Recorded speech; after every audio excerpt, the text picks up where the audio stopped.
बंदी छोड़ सतगुरु रामपाल जी परमेश्वर जी की जय हो।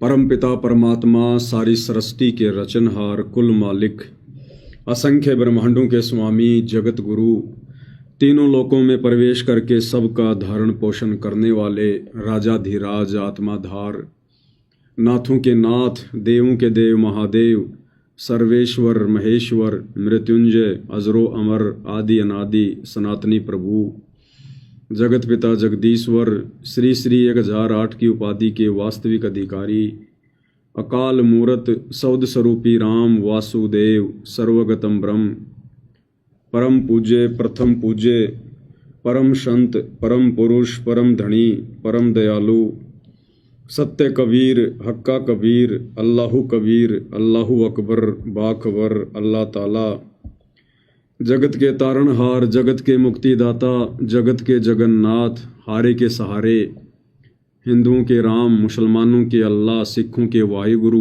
ईसाइयों के मसीह दया के सागर दयानिधि करुणा के सागर करुणानिधि स्वयंभू परिभू संकट मोचन कष्ट हरण मंगल करण दुख भंजन अविगत कबीर निर्विकार निर्विषम परमात्मा अलय अलेख सतगुरु आदि अनादि सतगुरु असली मर्यादा पुरुषोत्तम असली राम असली कृष्ण असली घनश्याम असली मुरारी राजाओं के राजा महाराजाओं के महाराजा शहंशाहों के शहंशाह सम्राटों के सम्राट भगवानों के भगवान अल्लाहों के अल्लाह प्रभुओं के प्रभु मसीहाओं के मसीह सच्चे वाहिगुरु बाबाओं के बाबा पीरों के पीर सेठों के सेठ जगत सेठ सावड़सा सेठ सर्वगुण संपन्न अनंत कोटि कलाओं के स्वामी अनंत कोटि ब्रह्मांडों के नायक योगियों में महायोगी ध्यानियों में महाध्यानी सिद्धों में परम सिद्ध ज्ञानियों में तत्व ज्ञानी ब्रह्म ज्ञानी महाज्ञानी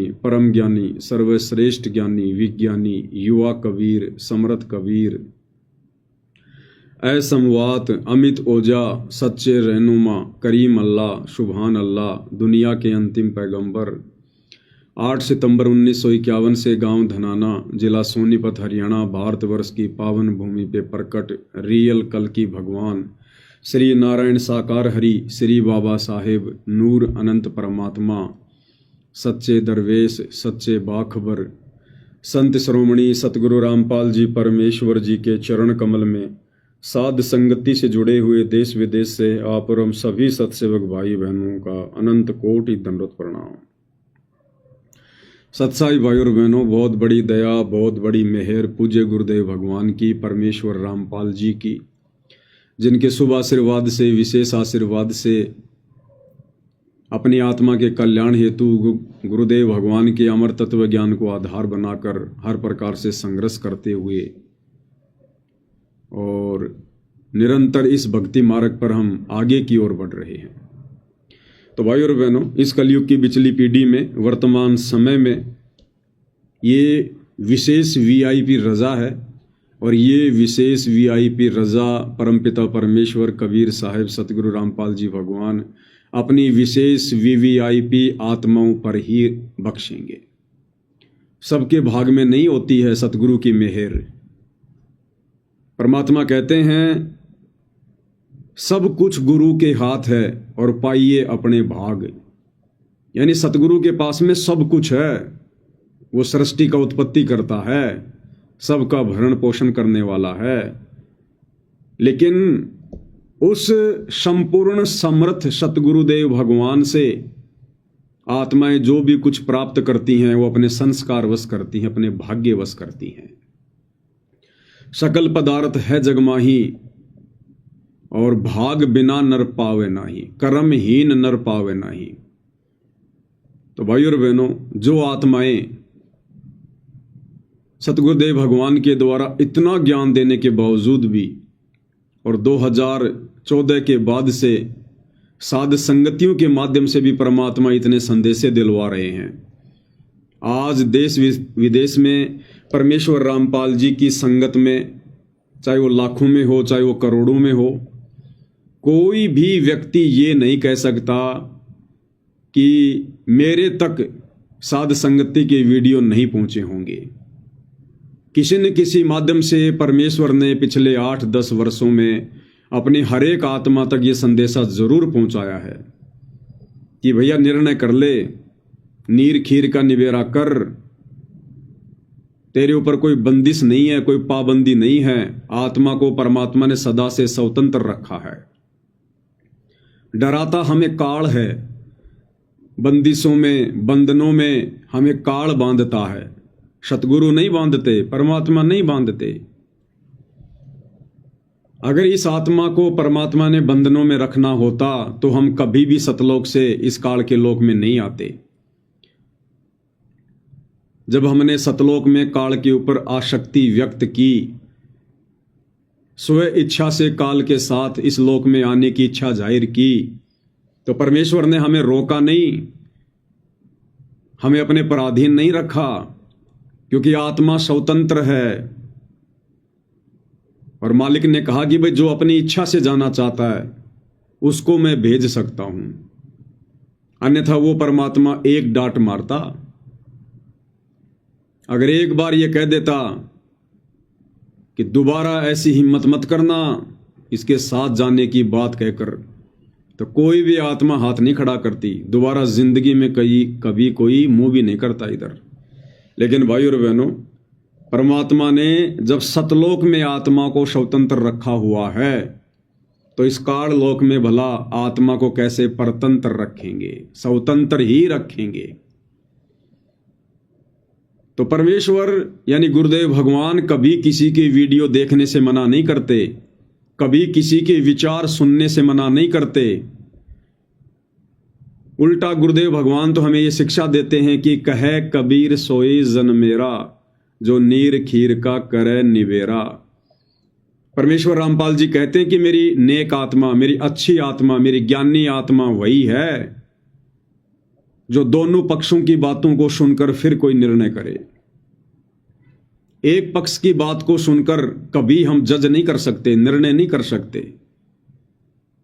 स्वयं गुरुदेव भगवान ने हमारे को भिन्न भिन्न साधु संत महात्माओं के प्रवचन सुनाकर, सत्संग सुनाकर भक्ति मार्ग पर दृढ़ किया है, तैयार किया है। जब तक हम दूसरे के पैकेट में रखी हुई वस्तु को देखेंगे नहीं, हमें क्या पता चलेगा उस पैकेट में नकली वस्तु है या फिर असली वस्तु है। तो सतगुरुदेव भगवान ने अपने किसी भी भगत को मना नहीं किया कि तुम किसी की वीडियो मत देखना, बस मेरे सत्संग सुनना। अगर ऐसा करना होता तो फिर परमात्मा अपने भक्तों की जेब में मोबाइल नहीं डालता, ये यूट्यूब और फेसबुक नहीं देता जिस पर दुनिया भर के वीडियो आते हैं, अच्छे भी बुरे भी, साधु संतों के भी।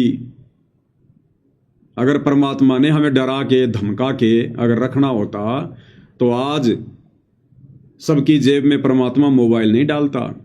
अब सबकी जेब में मोबाइल है तो सब लोग स्वतंत्र हैं, सब लोग स्वतंत्र हैं।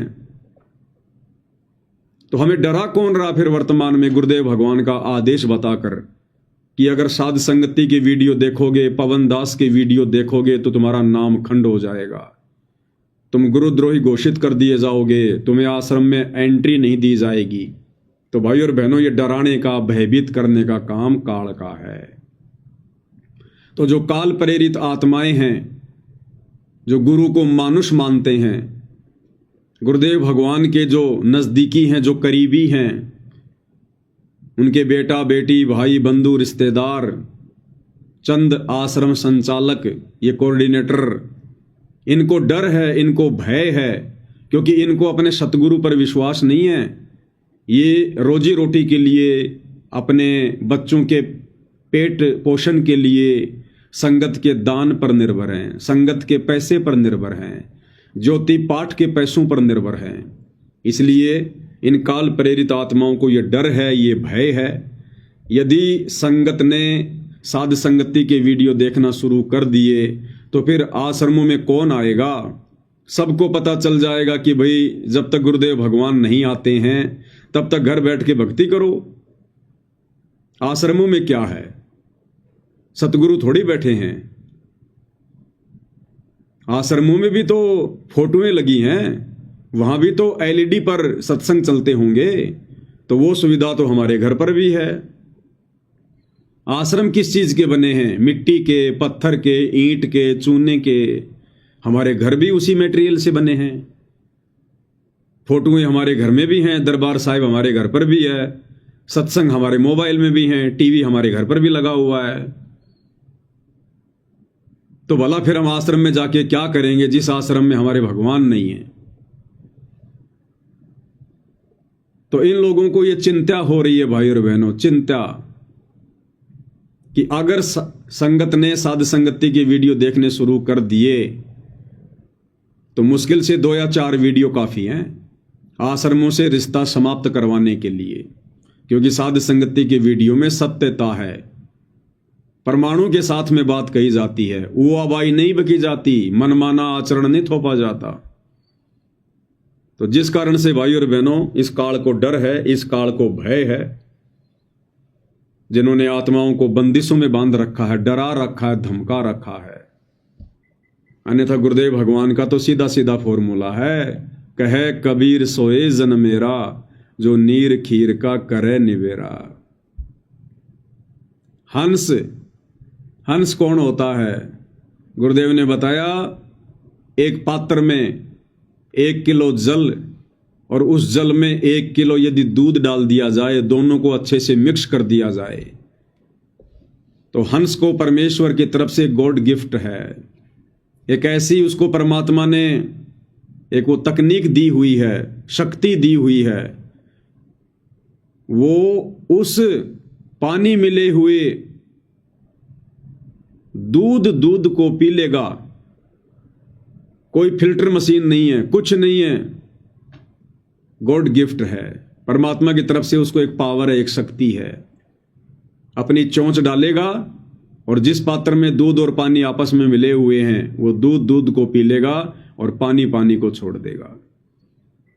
तो सतगुरु रामपाल जी भगवान से, इस कबीर भगवान से उपदेश लेने के बाद, उनका तत्व ज्ञान सुनने और समझने के बाद, भगत आत्मा एक हंस की श्रेणी में आ जाती है और फिर वो नीर खीर का निवेरा करना शुरू कर देता है। सही क्या है, गलत क्या है, उसका निवेरा करना शुरू कर देता है। लेकिन वर्तमान में संगत पर काल ज्यादा हावी है, क्योंकि संगत गुरु को मानुष मानकर भक्ति कर रही है, मर्यादा तोड़कर भक्ति कर रही है, जिस कारण से काल का प्रभाव ज्यादा है। अब सोचिए भाई और बहनों, परमेश्वर रामपाल जी की 90% सतलोक आश्रमों से जुड़ी संगत आज सही और गलत का निर्णय करने से डर रही है, भयभीत है। सोचिए भाई और बहनों, क्या ऐसी आत्माओं को लेकर परमात्मा सतयुग लेकर आएंगे?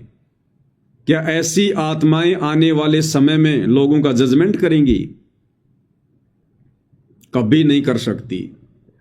जो खुद अपने आत्म कल्याण का जजमेंट नहीं कर पा रहे, जो खुद संगत में क्या सही है क्या गलत है, जो वर्तमान में उसका जजमेंट नहीं कर पा रहे, सोचिए यदि ऐसी आत्माओं को कोई जज की पदवी मिल जाए, वो क्या खाक लोगों का निर्णय करेगी? वो तो पक्षपात ही करेगा, पक्षपात ही। वर्तमान में 90% संगत से तो जगत वाले लाख गुना अच्छे हैं। एक जज भी उस समय तक उस मुकदमे को लंबा खींचता है जब तक वो दोनों पक्षों की बातों को गहनता से समझ ना ले कि क्या सही है और क्या गलत है, उसके बाद वो निर्णय देता है। अन्यथा वकील तो अपने क्लाइंट को बचाने के पक्ष में देगा दलीलें, दोनों तरफ के वकील, नहीं साहब मेरा मुवक्किल सही है, नहीं साहब मेरा आदमी सही है। लेकिन जज उनकी बातें नहीं सुनता, उनकी बातें नहीं मानता, सुनता अवश्य, लेकिन संगत की तरह आंख बंद करके ऐसे विश्वास नहीं करता। सारे प्रमाण देखेगा, सारे सबूत देखेगा, उसके बाद वो जज करेगा कि कहीं मेरे से कोई गलती ना हो जाए। तो सोचिए यदि वर्तमान में सतगुरु रामपाल जी का कोई भगत अगर जज लग गया तो वो तो सत्यानाश कर देगा, लोगों का सत्यानाश। तो भाई और बहनों, आप और हम जो साध संगति से जुड़े हुए भाई बहन हैं, हमें परमात्मा वो विशेष आत्मा बनाना चाहते हैं, विशेष भगत बनाना चाहते हैं, जो आने वाले समय में इस परमेश्वर के साम्राज्य की बागडोर को संभालेंगे। जो स्वयं निर्णय नहीं कर सकता वो दूसरों का क्या खाक निर्णय करेगा। तो परमेश्वर हमें निष्पक्षी बनाना चाहते हैं। परमात्मा की अपनी वाणी है कि पक्षा पक्षी के कारणे, पक्षा पक्षी यानी पक्ष और विपक्ष, क्योंकि पूरी दुनिया तो पक्ष और विपक्ष के झमेले में उलझी हुई है। पक्षा पक्षी के कारणे सब जग रहा भुलान, और निष्पक्ष होके हरि भजय वो है संत सुजान। जो निष्पक्ष होकर भक्ति मार्ग पर चलेगा, ज्ञान को आधार बनाकर, परमात्मा कहते हैं वही असल में ज्ञानी आत्मा है। संत सुजान, संत यानी भगत, सुजान यानी ज्ञानी आत्मा, बुद्धिमान आत्मा। तो परमेश्वर हमें संत सुजान बनाना चाहते हैं। उसके लिए भाई और बहनों, हम सत्सेवकों ने हर प्रकार से बुद्धि विवेक का इस्तेमाल करके जो 16 श्रृंगार गुरुदेव भगवान ने बताए हैं भक्ति के, उनको अपने ऊपर धारण करके 5 विशेष आभूषण शील, संतोष, विवेक, दया, अक्षमा, इनका प्रयोग करके हमने भक्ति मार्ग पर आगे बढ़ना है। ये देखा देखी का मार्ग नहीं है, ये भेड़ चाल का मार्ग नहीं है। और वर्तमान में हमारी यही परीक्षा हो रही है भाई और बहनों। परमेश्वर ने अपनी लाखों की संगत में से अपनी चंद विशेष आत्माओं को छांट दिया है, साध संगति से जोड़ दिया है। अब हमारी आगे के लिए ट्रेनिंग चालू है, और ट्रेनिंग में हमने फेल नहीं होना है। बहुत ही धैर्य के साथ में, बुद्धि विवेक के साथ में, हमने जल्दबाजी में कोई निर्णय नहीं लेना किसी भी प्रकार का। आंख बंद करके किसी पर भी हमने विश्वास नहीं करना है वर्तमान समय में। जोश में अपना होश खोकर कोई बात नहीं बोलनी है बिल्कुल भी, क्योंकि ये हमारी फाइनल परीक्षा चल रही है। फाइनल परीक्षा, छठनी फाइनल। तो हम भगत भाई बहनों ने, विशेषकर साध संगति वालों ने, किसी को भी देखकर नहीं चलना है। किसी को भी। जिस प्रकार एक शुगर का मरीज, और यदि वो लास्ट स्टेज पर हो और डॉक्टर उसको कह दे कि भैया आज से पहले तूने जो खाया पिया सो खाया, अब यदि तूने जरा सा भी मीठा प्रयोग कर लिया, जरा सा भी, तो भाई मेरे पास में मत आना, उसी समय तू खत्म हो जाएगा, तेरे लास्ट स्टेज है ये। उसके बाद भाई और बहनों, वो शुगर का पेशेंट घर पर रहे, चाहे अपनी रिश्तेदारी में जाए, चाहे किसी फंक्शन में जाए, वो खाने पीने को लेकर कितनी सावधानी बरतेगा। उसके सामने यदि दाल भी परोस दी जाए, वो उस पर भी अंधा होके विश्वास नहीं करेगा। जरा सी उंगली डाल के और जीभ पर एक टपका रखेगा, मीठा तो नहीं है कहीं ये। इतना भयभीत होकर वो सब्जी का भी प्रयोग करेगा। और सोचो यदि उसके सामने मिठाई रखी हो, उसको तो तुरंत हटाएगा, तुरंत। तो आप और हमारी इस भक्ति मार्ग पर सत्सेवकों की वर्तमान में वो फाइनल स्टेज है। इस समय यदि हमने जरा भी बकवाद करी, जरा भी देखा देखी वाली भक्ति की, भेड़ चाल में चले, परमेश्वर की मर्यादा तोड़ी, तो आप और हमारी भाई और बहनों वही स्थिति होगी फिर। इसलिए हमने भीड़ को देखकर नहीं चलना है। हमारे खुद के गुरु भाई बहन, चाहे सत्सेवक हों, चाहे आश्रमों से जुड़े हुए हों, वो चाहे कितनी ड्रामेबाजी क्यों ना करें, उनके आश्रमों में चाहे कितनी भीड़ क्यों ना इकट्ठी होती हो, उन आश्रमों के वो वीडियो देखकर, उनकी मीठी मीठी लुभावनी बातें सुनकर, उनकी तरह तरह की मुहिम की वीडियो देखकर, हमने अपने मार्ग से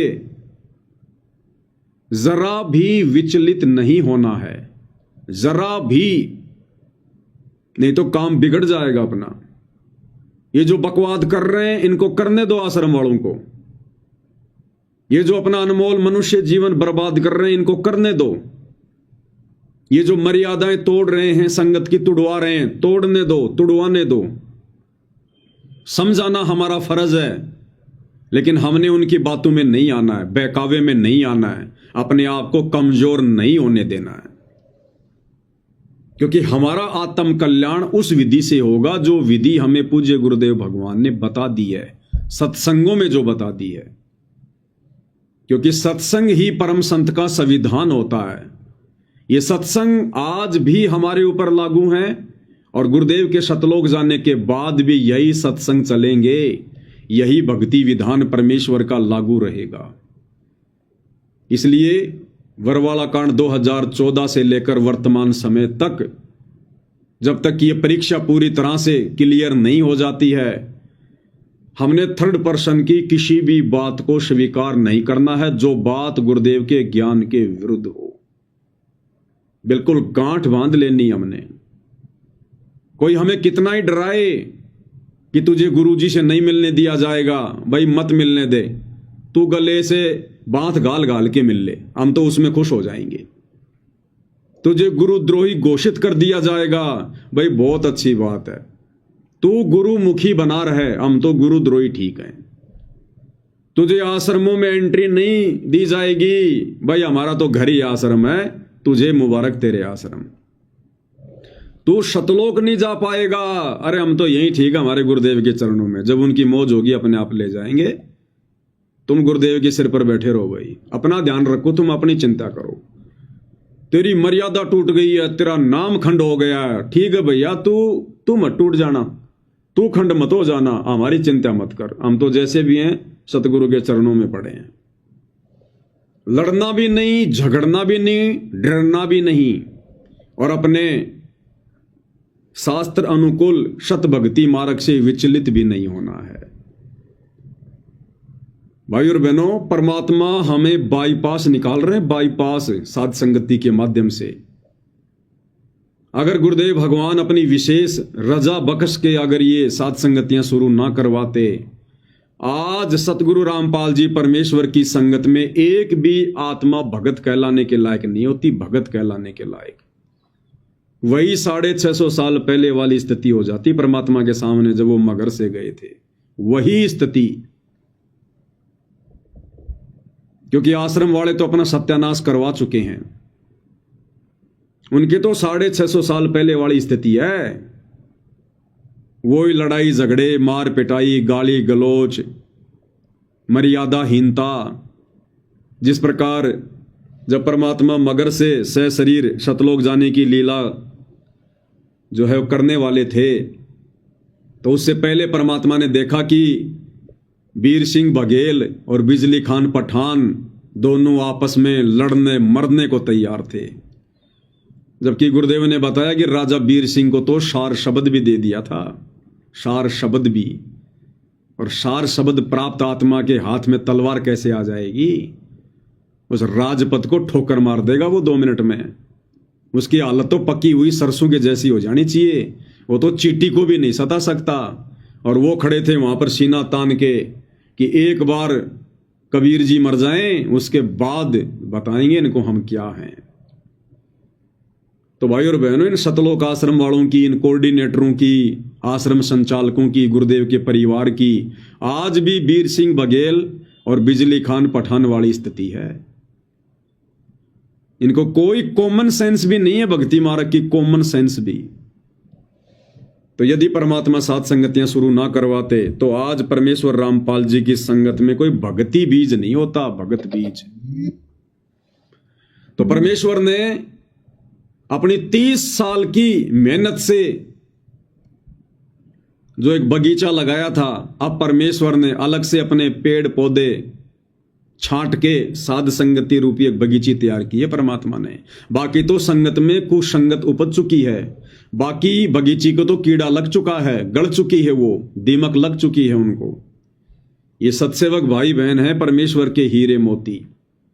तो भाई और बहनों, हमने अपने आप को टूटने नहीं देना, डगमग नहीं होने देना। समय समय पर परमात्मा दास के माध्यम से आप भाई बहनों को जागृत करवाते रहेंगे। गलतियां करने की कोई गुंजाइश नहीं होनी चाहिए। हमारे सामने चाहे कोई ज्ञान आधार से आ जाओ या चाहे अन्य कोई छल बल वाले कोई तरीके से आ जाओ, हमने तो अपने टारगेट पर, अपने लक्ष्य पर ध्यान केंद्रित रखना है, जो विधि हमें गुरुदेव ने बताई है। फिर वो छल बल भी हमारा कुछ नहीं कर सकता और उनकी बकवादे भी हमारा कुछ नहीं कर पाएंगी फिर। तो भाई और बहनों, आज की वीडियो में हमें एक बहुत ही अच्छी शिक्षा मिलेगी परमेश्वर के आशीर्वाद से। कि यदि हमने मोक्ष प्राप्त करना है तो किस प्रकार से ज्ञान को आधार बनाकर अपने आप को संयमित रखकर, मर्यादित रखकर।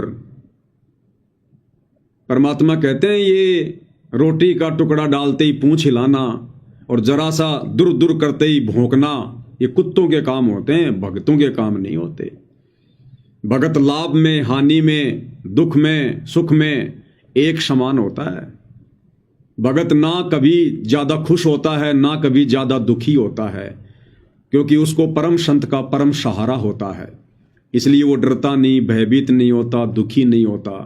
और भगत को परम संत परम ज्ञान की अनुभूति करवा देता है, तत्व ज्ञान के नजदीक पहुंचा देता है।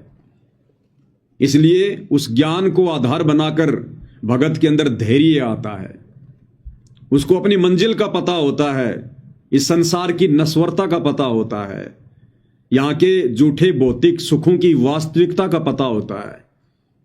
इसलिए कोई भी फिर भगत को विचलित नहीं कर सकता, क्योंकि भगत को यहां पर आग लगी हुई दिखाई देती है कि ये सब नश्वर है, या मेरा कुछ नहीं है, ये सब नकली स्वांग है, नकली। जैसे गुब्बारे में हवा भर के छोड़ दिया जाता है, इसी प्रकार से काल ने हम आत्माओं के अंदर हवा भर के छोड़ रखा है। बेटा बेटी, कार कोठी, मकान, नौकरी, जायदाद, फार्म हाउस, सोना चांदी, पद पदवी, ये सब गुब्बारे की हवा है, एक सेकंड में निकल जाएगी, एक सेकंड में। दास जब जयपुर में पढ़ा करता था तो हॉस्टल में रहता था। अब वो जवानी के दिन थे भाइयों और बहनों। तो हम क्या करते थे, जब शादियों का सीजन होता था तो जयपुर में जो मैरिज गार्डन होते थे, हम लोग वहां चले जाते थे बढ़िया बढ़िया पकवान खाने के लिए, मिष्ठान खाने के लिए, कि हॉस्टल में खाना खाएंगे तो यहाँ की डाइट बचेगी, क्योंकि वहां तो ये सुबह की डाइट का 30 रुपया और शाम की डाइट का 30 रुपये। सन 2004 की बातें हैं ये, जब मैं जयपुर में हॉस्पिटल में उसमें हॉस्टल में रहता था। तो जब शादियों का सीजन आता था तो हम 2-4 लोग मिलकर, और हमारा यही काम होता था, शाम को देखा करते थे कौन से गार्डन में शादी है, और वहां बढ़िया बढ़िया खाते, बढ़िया बढ़िया पीते, फिर आराम से आते। तो दास क्या देखा करता था भाइयों और बहनों, राजस्थान का मुख्यमंत्री अशोक गहलोत जो पहले था कांग्रेस सरकार में, वो कई बार मुख्यमंत्री रह चुका, कई बार हट चुका। तो जब वो मुख्यमंत्री था उस समय हम देखा करते थे उसके आगे पीछे गाड़ियां चलती थी, 10-15 गाड़ियों का काफिला, एम्बुलेंस, कमांडो, बुलेट प्रूफ गाड़ी में चलता था, सैकड़ों आदमी आगे पीछे घूमते थे, उसकी वाह वाही, जय जयकार। और भाई और बहनों, जब वो मुख्यमंत्री का वो जो पद है जब उसने छोड़ा, जब वो हार गया, कांग्रेस सरकार हार गई, बीजेपी की सरकार आ गई, तो हम लोग एक शादी में गए हुए थे जयपुर में ऐसे ही खाना खाने के लिए, 2-4 जने। तो हम तो गोलगप्पे वगैरह खा रहे थे, अपने अंदर डांस वांस के आनंद ले रहे थे। तभी किसी ने कहा, अरे मुख्यमंत्री जी आ गए, मुख्यमंत्री जी आ गए। तो दास ने देखा, भाई कौन सा मुख्यमंत्री आ गया, आज तो हमारा भी सौभाग्य जो मुख्यमंत्री जी की शक्ल देखने को मिलेगी। तो दास ने क्या देखा, राजस्थान का भूतपूर्व मुख्यमंत्री अशोक गहलोत जो सरकार में नहीं था, वो अपने 2 साथियों के साथ, ना कोई पुलिस वाला, ना कोई बॉडीगार्ड, ना कोई बुलेट प्रूफ गाड़ी, और मात्र अपने 2 साथियों के साथ में और एक ही गाड़ी में, और पीछे हाथ करके, नीची गर्दन करके उनसे बात करते करते आ रहा है शादी में। तो भाइयों और बहनों, क्या खाक सुखे यहां का, क्या है ये। थोड़े समय के लिए तो काल हमारे अंदर मुख्यमंत्री बना के, प्रधानमंत्री बना के, राष्ट्रपति बना के हवा भर देता है। 5 साल तो हम किसी को बख्शते ही नहीं कि मैं कौन हूं, अपने आप को देवता समझने लग जाते हैं, झूठी उस प्रभुता को प्राप्त करके। और जैसे चुनाव हार जाते हैं उसी स्थिति में आ जाते हैं, वापस उसी स्थिति में, कोई उनको सलाम करने वाला भी नहीं मिलता फिर। तो पूज्य गुरुदेव भगवान ने हमें इस गंदे लोक की वास्तविकता से परिचित करवा रखा है भाइयों और बहनों। इसलिए हम क्या मांगे यहां का, कुछ मांगने लायक है यहां? क्या मांगे यहां पर हम लोग? राजपद मांगे। जिस राजपद को प्राप्त करके गधे की योनि से जीवन शुरू करना पड़ेगा। तो जिस आत्मा को ज्ञान है वो तो ऐसे पंगे में पाव नहीं देगी। राजपद चाहे इस पृथ्वी का हो, चाहे देवताओं के लोक का हो, इंद्र की पदवी हो। एक हरि की भक्ति बिन राजा गधा होए, और माटी लदे कुमार की घास न डाले कोई। तो क्या करेंगे वो राजपद प्राप्त करके? इसलिए परमेश्वर ने हमें यह तत्व ज्ञान देकर इस गंदे लोक की वास्तविकता से भली भांति परिचित करवा रखा है। इसलिए हमारा यहां मन भी लगना दूभर हो जाएगा।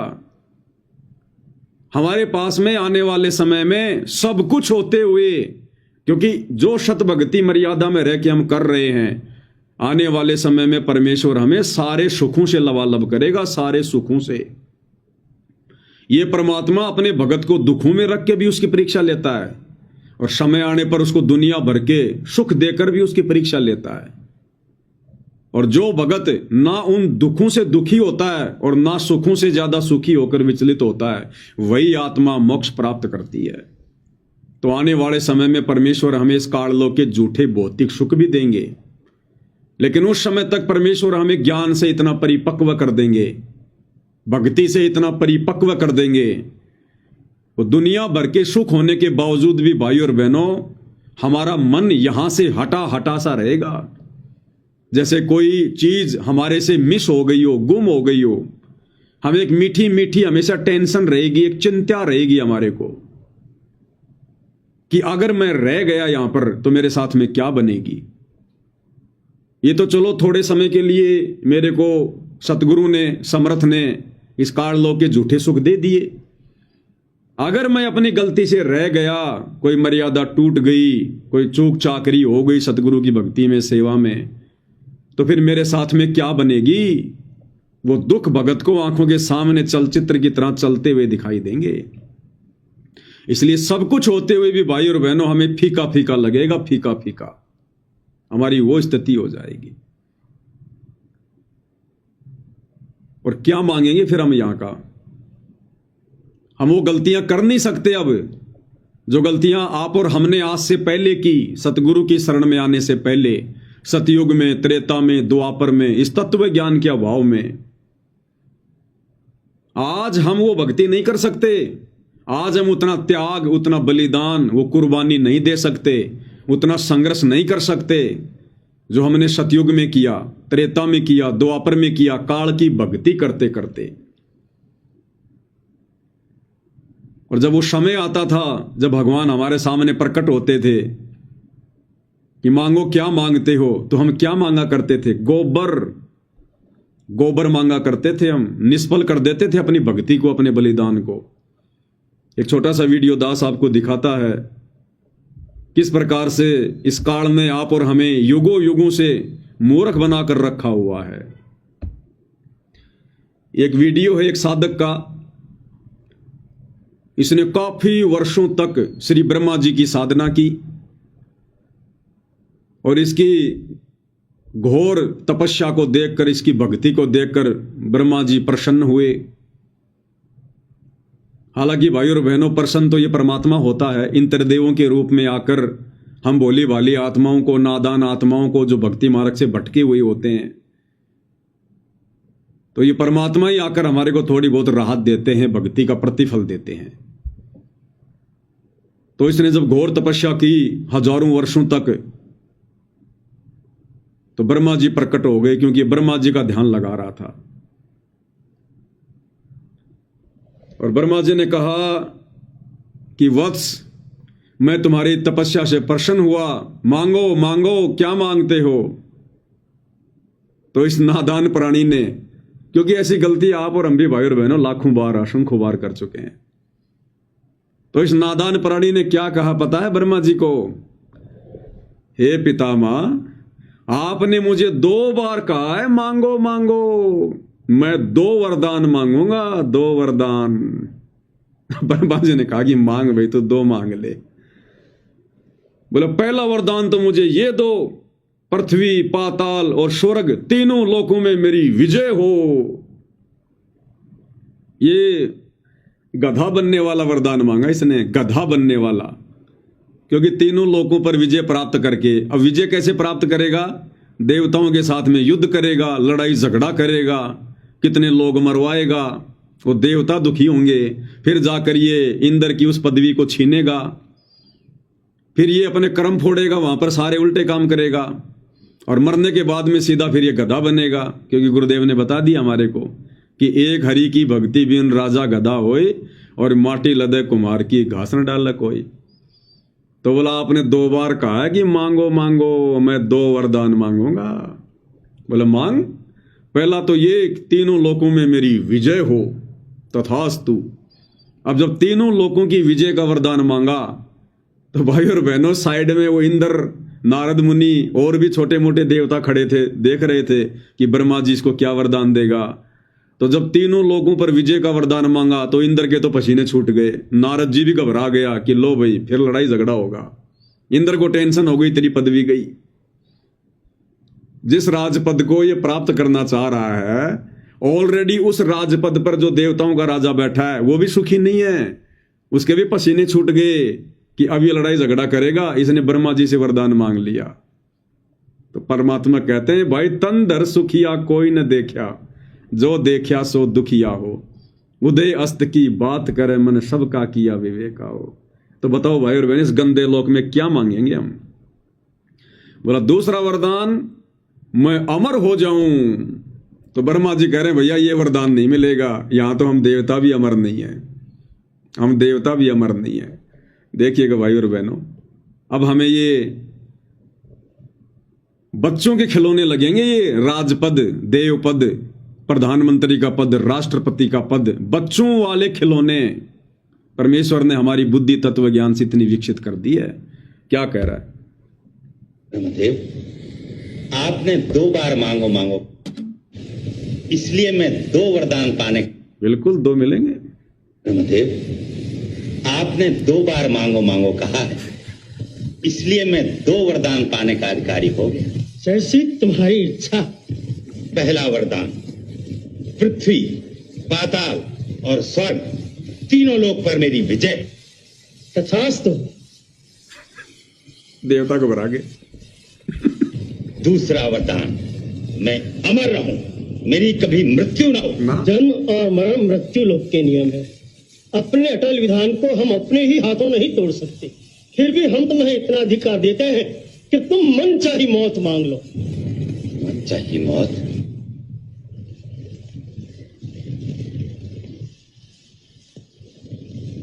ब्रह्मदेव, अगर मेरी मृत्यु भी हो तो केवल महाकाल के पुत्र के हाथ। तथास्तु। अब मैं अमर हो गया। हाँ, अब तू अमर हो गया भाई।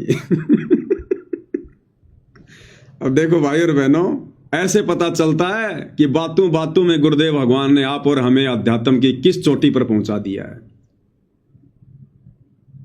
हमें किस भक्ति की उस पराकाष्ठा पर पहुंचा दिया है। सतगुरुदेव भगवान के दोनों बेटे मनोज और वीरेंद्र राजनेताओं की रैलियों में धक्के खा रहे हैं, राजनेताओं से हाथ मिलाने को बहुत बड़ा मानते हैं। और ये नादान संगत जो सतलोक आश्रमों से जुड़ी है, कभी नरेंद्र मोदी की रैली में भाग रही है, कभी किसी नेता के जन्मदिन में भाग रही है। और इधर हम सत्सेवक भाई बहन, अगर खुद भी ब्रह्मा विष्णु महेश तीनों देवता आकर यदि हाथ जोड़कर कहें कि भक्तों आज से तीनों इन पदवियों को, रजगुण वाली पदवी, तमगुण वाली, सतगुण वाली, ये तीनों पद आप लोग प्राप्त करो निर्विरोध, कोई चुनाव नहीं, कोई इलेक्शन नहीं। हम लोग अपनी एडी की ठोकर पे रख के चलेंगे वो तीनों राजपद ब्रह्मा विष्णु महेश जी के, कि नहीं चाहिए भैया हमें राजपद, जिस राजपद को प्राप्त करके फिर 84 लाख में गधा बनना हो। ठोकर मार के चलेंगे हम, इंद्रदा राज कागदा बिष्टा ना होगा इंद्राणी। तो भाई और बहनों, बातों बातों में गुरुदेव भगवान ने हमें कहां पहुंचा दिया है। इसलिए आने वाले समय में दुनिया भर के सुख होते हुए भी आप और हमारी तनिक भी इच्छा, तनिक भी आस्था इन काल के झूठे भौतिक सुखों में नहीं रहेगी। और जब तक हम इस भक्ति मार्ग पर इतने तैयार नहीं होंगे, हमारी इच्छाएं जब तक ये भस्म नहीं होंगी, तब तक हम क्या खाक सतलोक जाएंगे। तो परमेश्वर ने हमें साध संगति से जोड़कर, क्योंकि हमारे अंदर ये क्षमता, ये विचार जो गुरुदेव ने अपने सत्संगों में बता रखे हैं, हमने कब से अपने जीवन में धारण किए, साध संगति से जुड़ने के बाद। तो गुरुदेव भगवान की आप और हमारे ऊपर असीम रजा है, छप्पड़ फाड़ रजा। और दूसरा भाई और बहनों, इस गंदे लोक में यहां का राजा भिखारी, यहां का मंत्री भिखारी, क्योंकि 21 ब्रह्मांड का स्वामी ये काल भिखारी। जब परमात्मा ने सृष्टि रचना में हमारे को इतना बता दिया कि इसने तपस्या करके भीख में प्राप्त किए, भीख में 21 ब्रह्मांड है, तो 21 ब्रह्मांड में अगर पृथ्वी के छोटे से टुकड़े का अगर कोई राजा बन जाए तो वो भी तो भीख में है। उसने भी तो कभी किसी जन्म में सतगुरु की भक्ति करके उस भक्ति के प्रतिफल में आज वो राज पद प्राप्त किया हुआ है, भीख। और हकीकत क्या है, 2020 में जब भाई और बहनों महामारी आई कोरोना, तो देश के प्रधानमंत्री ने भी हाथ खड़े कर दिए कि हमारा भी इतना बजट नहीं है, जबकि वो तो एक छोटा सा वायरस था, एक ट्रेलर। और प्रधानमंत्री ने भी क्या किया, पीएम रिलीफ फंड कि भैया डोनेट करो पैसा, दान करो पैसा, दान करो पैसा, लोगों की जान बचानी है, लोगों की जान बचानी है। प्रधानमंत्री ने भी झोली फैला दी, प्रधानमंत्री रिलीफ फंड के नाम पर। कोई 50 लाख दे रहा है, कोई 1 करोड़ दे रहा है, कोई 15 करोड़ दे रहा है, पैसे वाले लोग। तो जिस देश का भाई और बहनों राजा भिखारी, ऐसे राजपद को हम प्राप्त करेंगे ये ज्ञान होने के बाद में? ऐसे राजाओं से हम कोई सुखों की हम कोई इच्छा रखेंगे? इसलिए परमात्मा ने दास को प्रेरणा करके सत्सेवक भाई बहनों को मना करवाया कि हमने सरकारी राशन नहीं लेना जो फ्री में मिलता है। सरकारी राशन हमने बिल्कुल नहीं लेना जो फ्री में मिलता है। बताओ किन किन लोगों का पैसा आया होगा? जिसकी शराब की दुकान है वो भी टैक्स दे रहा है, उसने भी प्रधानमंत्री रिलीफ फंड में पैसा डाला। जिसके बूचड़ खाने हैं उसने भी उस रिलीफ फंड में अपना पैसा डाला। जो 2 नंबर के काम कर रहे हैं, जिनकी शराब की फैक्ट्रियां, तंबाकू की फैक्ट्रियां हैं, ये बॉलीवुड वाले सारा दिन जो अश्लीलता फैलाते हैं, फुहड़ता फैलाते हैं, इन्होंने भी डाले पैसे। अंबानी जैसे लोग जिनका कोई दीन धर्म नहीं है, जो भक्ति के निकट भी नहीं है, पाप कर्म की गठरी जिनके सिर पर है, ऐसे लोगों ने भी डाला। और उस पैसे को हम भगत खाएंगे, परमात्मा के भगत, उस राशन को फिर हम खाएंगे। इन सब के पाप हमारे ऊपर आएंगे। और सतगुरु के भगत होने के बाद, जगत सेठ के बच्चे उनकी शरण में होने के बाद हम राजा के आगे झोली फैलाएंगे, हम सरकारी राशन पर अपना जीवन जिएंगे। धिक्कार है फिर उस भगत को और उसकी भक्ति को। इसलिए परमात्मा ने समय रहते और अधिक पाप क्रम ना बढ़े, परमात्मा ने क्रोश लगवा दिया वीडियो बनवा के। ये आश्रम वाले तो आज भी सरकारी पेंशन ले रहे हैं, सरकारी राशन ले रहे हैं आज भी। तो जब छोटी सी बीमारी कोरोना आया तो देश के प्रधानमंत्री ने हाथ फैला दिए। बताओ क्या करेंगे हम ये राजपद प्राप्त करके? और अभी जो पंजाब में जो बाढ़ आई हुई है, पंजाब के थोड़े से हिस्से में 2-2.5 हजार गांव बाढ़ से प्रभावित हुए। यानी मुश्किल से 1/3 हिस्सा भी बाढ़ से प्रभावित नहीं है पंजाब का, 25% हिस्सा बाढ़ से प्रभावित है। और इतनी सी आपदा में, इतनी सी परेशानी में पंजाब के मुख्यमंत्री भगवंत सिंह मान ने हाथ फैला दिए जनता के सामने कि आओ सब मिलकर पंजाब को खड़ा करेंगे, सब मिलकर सहयोग करो। मैं वचन देता हूं कि आप अगर 1 रुपया भी दोगे तो मैं उसको सही काम में लगाऊंगा। क्यों भाई? सरकार दिवालिया हो गई क्या? सरकारी कोष दिवालिया हो गया, खाली हो गया क्या? बस इतनी औकात है क्या राजाओं की?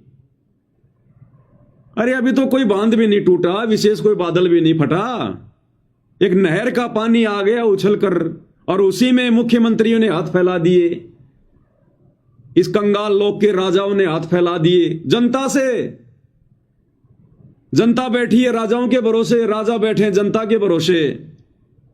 एक छोटा सा वीडियो उन्होंने वायरल किया अपना, आपको दिखा देते हैं भाई और बहनों। हकीकत भारत को, उद्योगपति को, चैरिटेबल ट्रस्टों को, कलाकार, भारत के हर नागरिक को, उद्योगपति को, चैरिटेबल ट्रस्टों को, कलाकारों को, पूरी दुनिया में बसते पंजाबियों को, बहन भाइयों को दिल से अपील करता हूं, आओ पंजाब के साथ खड़े होने का टाइम आ गया है। पंजाब को दोबारा अपने पांव पे खड़े करने का टाइम आ गया है। आओ मिलके इस संकट में पंजाब का साथ दीजिए।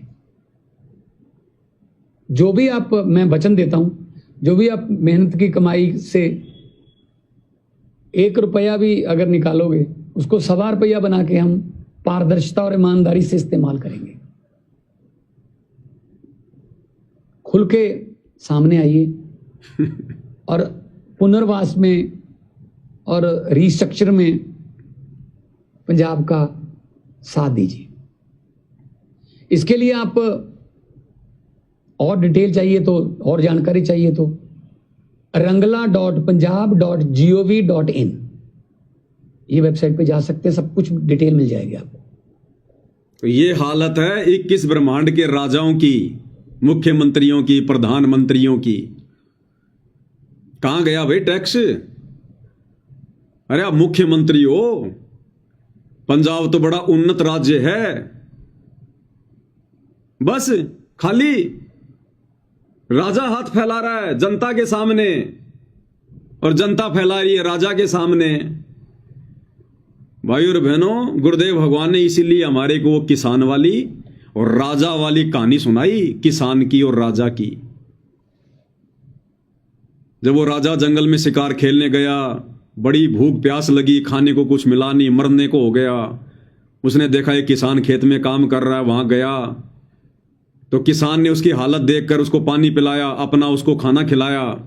राजा ने खाना खाने के बाद में किसान से कहा कि मैं इस नगरी का राजा हूं, तेरे को कभी भी कोई आवश्यकता हो तो तू आ जाना।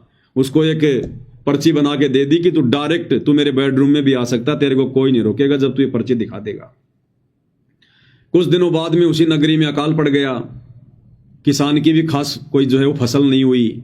वो उससे मदद मांगने की दृष्टि से लेके पर्ची उसके राजमहल में चला गया, पर्ची दिखाता गया, सीधा राजा तक पहुंच गया। उसने देखा कि राजा तो नमाज अदा कर रहा है, क्योंकि वो मुसलमान था, यूं हाथ करके अल्लाह से कुछ मांग रहा था। तो जब वो कार्यक्रम समाप्त हो गया तो राजा ने उसको पहचान लिया कि आओ मित्र, आओ आओ आओ।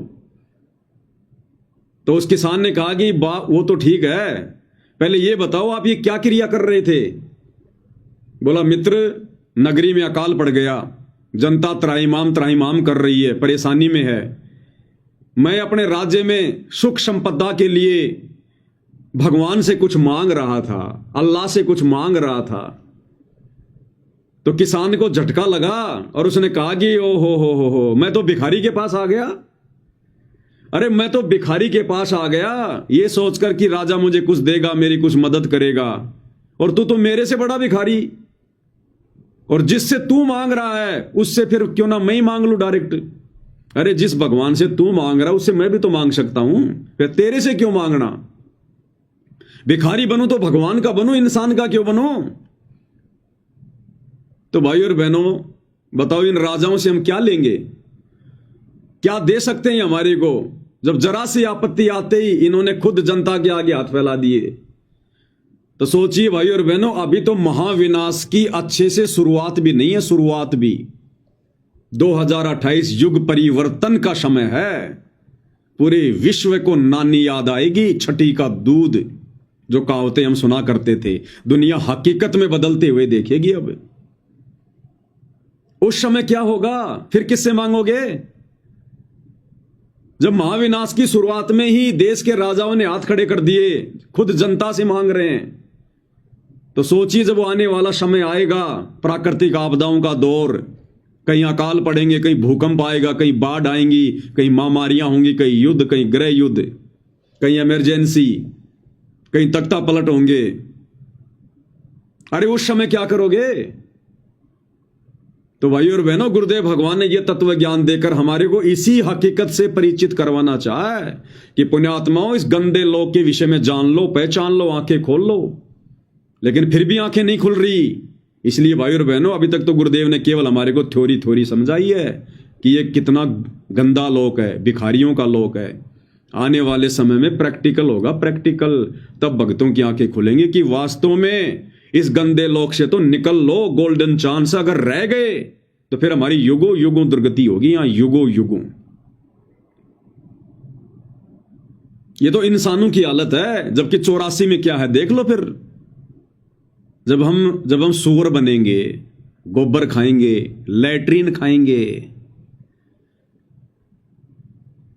दुनिया के भिखारी बने रहेंगे, एक टूक के लिए यूं देखेंगे टकटकी लगा के। और कुत्ते का पेट तो इंसान से जब तक डबल रोटी नहीं खा लेता तब तक भी नहीं भरता, और इंसान उसको एक टुकड़ा डालेगा, इतना सा एक टुकड़ा, और वो भी नीचे। और गुरुदेव कहते हैं उस एक टुकड़े के साथ में वो 10 ग्राम साथ में वो मिट्टी भी खाएगा। और कोई 50 घर जाएगा फिरेगा रोटी के टुकड़े के लिए, कहीं जूत मिलेंगे, कहीं एक आधा टूक मिलेगा, पेट तो भरेगा नहीं। फिर लास्ट में खेतों में जाके गोबर खाएगा, टट्टी खाएगा फिर। और सूअर तो पूरी जिंदगी गटर में नाक रगड़ता रहता है। तो फिर ये दुर्गति होगी हमारी, फिर युगों युगों, एक बार नहीं, 2 बार नहीं, युगों युगों। तो परमेश्वर हमें इतना दृढ़ कर देंगे साथ संगति से जोड़कर, इतनी ज्ञान आधारी आत्मा बना देंगे। उसके बाद भाई और बहनों, परमात्मा हमें सुख देंगे, जिन सुखों को हमने वर्तमान में देखा भी नहीं होगा, वो सुख देगा भगवान हमें, गुरुदेव। लेकिन उससे पहले परमात्मा हमें ज्ञान से इतना परिपूर्ण करेगा कि वो माया हमें किसी भी प्रकार से चोटिल ना कर सके, हमें किसी भी प्रकार से हानि ना पहुंचा सके। तब तक गुरुदेव भगवान हमारे को इस माया के गुण अवगुणों से, लाभ और हानि से परिचित करवा देंगे कि कहां ये तेरे को लाभ देगी, कहां ये तेरे को ठगेगी। तो थोड़ा सा धैर्य रखना चाहिए हम भक्तों ने, जल्दबाजी नहीं करनी चाहिए कि मुझे कोई लाभ नहीं हो रहा, मुझे कोई फायदा नहीं हो रहा। और आने वाले समय जब लाभ ही लाभ होंगे, फायदे होंगे, फिर हम पछताएंगे अपने उन शब्दों के लिए, अपनी उस सोच के लिए जो वर्तमान में हम कह रहे हैं कि मुझे कोई फायदा नहीं हो रहा, मुझे कोई लाभ नहीं हो रहा, क्योंकि हम परमात्मा की प्रोसीजर से वाकिफ नहीं है। गुरुदेव ने बताया, यदि आपने खेत में गेहूं का बीज डाल दिया तो गेहूं से पहले चारा होगा, चारा, पशुओं का चारा, और बिन मांगे होगा और जबरदस्ती होगा। उस चारे के बिना गेहूं तैयार हो ही नहीं सकता, ऊपर वो बाली तैयार हो ही नहीं सकती। वो गेहूं निकल के आपके खेत में बाद में गिरेगा, पहले चारा गिरना शुरू हो जाएगा। जब आप गेहूं की पूलियां दोगे उसमें थ्रेसर में, तो गेहूं के दाने बाद में गिरेंगे, पहले खेत में चारा गिरना शुरू होगा। तो इस परमेश्वर की ये जो शत भक्ति हम कर रहे हैं, अगर धैर्य के साथ, विश्वास के साथ, मर्यादाओं के साथ, गुरु को परमात्मा मानकर, मोक्ष को ध्यान में रखकर, तो भाई और बहनों, मोक्ष तो मिलेगा ही मिलेगा। लेकिन जब तक जिएंगे ये चारा परमात्मा इतना दे देगा, इतना दे देगा, हमने खेत में छोड़ना पड़ेगा, खेत में। ये बस बहुत हो गए, इससे ज्यादा नहीं चाहिए। गुरुदेव कहते हैं मैं तुम्हारे हाथ खड़े करवा दूंगा, हाथ खड़े, कि भगवान अब और नहीं चाहिए, परमात्मा बस और नहीं चाहिए। लेकिन उसके लिए भाई और बहनों हमें थोड़ा धैर्य रखना पड़ेगा, और भक्ति और मर्यादा ये हमारे अस्त्र शस्त्र हैं। इनको हमने बहुत ही संभाल के, जो सैनिक होते हैं बॉर्डर पर, बहुत सारे सैनिक तो ऐसे होते हैं अपना पूरा जीवन बिना किसी लड़ाई के, बिना किसी युद्ध के, और वो रिटायरमेंट आ जाते हैं, उनके जीवन काल में कभी कोई लड़ाई हुई नहीं। लेकिन उसके बावजूद भी उनको जो हिदायत दी जाती है, वो सप्ताह में एक बार या 15 दिन में एक बार अपने उन हथियारों को जरूर साफ करते हैं, उनकी देख रेख, उनकी रखवाली जरूर करते हैं वो, भले लड़ाई हो या ना हो, लेकिन हथियारों को वो हमेशा वो तैयार रखते हैं, ना जाने कब इनको काम में लेना पड़ जाए। तो इसी प्रकार हमारे जो हथियार हैं, ये भक्ति और मर्यादा, हमने इनको हमेशा तैयार रखना है। जंग नहीं लगने देनी, मर्यादा नहीं टूटने देनी। अगर मर्यादा टूट गई तो फिर ये भक्ति रूपी बंदूक किसी काम की नहीं है, फिर नहीं काम करेगी ये। तो हमने भाई और बहनों इस प्रकार से इस गंदे लोक की सच्ची और वास्तविकता से परिचित होकर इस भक्ति मार्ग पर बढ़ना है। संसार को नहीं देखना, दुनिया नहीं देखनी, ये आड़ोसी पाड़ोसियों को नहीं देखना। आज वो कितनी मौज मस्ती कर रहे हैं, कितना बड़ा मकान बना लिया, कितनी बड़ी गाड़ी ले आया, किसी का लड़का बड़ा ये अधिकारी बन गया तो बन गया, उसका भाग्य भैया, बनेगा, हम क्या करेंगे उसमें। अपनी पूर्व जन्म की भक्ति की मड़ाई खा रहा है, देगा भगवान उसको। हम क्यों जले, हम क्यों कटे किसी से, हम क्यों अपना कर्म फोड़े। उसने किसी जन्म में भगवान की भक्ति की है, परमात्मा देगा उसको। हमें भी ना जाने किसी किसी जन्म में क्या क्या दिया भगवान ने। तो हमसे जो लोग द्वेष किया करते थे, तो क्या उनके द्वेष करने से भगवान ने कोई कमी छोड़ी? वो तो देगा भगवान। जिन हरि जैसा सुमरिया ताको तैसा लाभ, तो परमात्मा देगा उसको। तो साहेब हकना राक्षसी जब मांगो तब दे, सोया तो निष्फल गया जाग्या सो फल ले। तो इस कदर भाई और बहनों हमने इस सत भक्ति मार्ग पर एक एक कदम फूक फूक के रखना, फूक फूक के। और वही चार बातें भाई और बहनों, इतना सब कुछ ज्ञान होने के बावजूद भी, इतनी मर्यादाएं रखने के बावजूद भी, इस कदर वास्तविकता से परिचित होने के बावजूद भी, यदि हमने वो युगों युगों वाली गलती फिर से कर दी, गुरु को मानुष मानने वाली, हमारी बनी बनाई भक्ति का सत्यानाश हो जाएगा, बनी बनाई भक्ति का। उसके लिए हमने गुरुदेव भगवान के सत्संग रह रहकर सुनने चाहिए, रह रहकर, जब भी दाव लग जाए, जब भी मौका लग जाए। सत्संग से हमने बिल्कुल भी बायकॉट नहीं करना है। हम कितने बिजी हैं, भले चलते चलते सुन लो, काम करते करते सुन लो, लेकिन रोजाना 1 घंटा तो कम से कम परमात्मा दया करें। अब उस 1 घंटे के सत्संग में परमात्मा हमें चार्ज रखेंगे, 1 घंटे के सत्संग में भी। क्योंकि हम चाहे कुछ भी काम करें, और यदि सत्संग चल रहा है तो ना चाहते हुए भी अब गुरुदेव ने हमें साथ संगति से इस कदर तैयार कर दिया, हमारी सुरती, हमारा ध्यान परमेश्वर की वाणी पे रहेगा। आप ट्राई कर लेना, कोशिश कर लेना, जो साथ संगति से जुड़े हुए हैं। क्योंकि परमात्मा ने हमारी वो नसें काट दी हैं, संसार वाली, बकवाद वाली, यार दोस्त वाली, रिश्तेदारों वाली, हंसी मजाक वाली।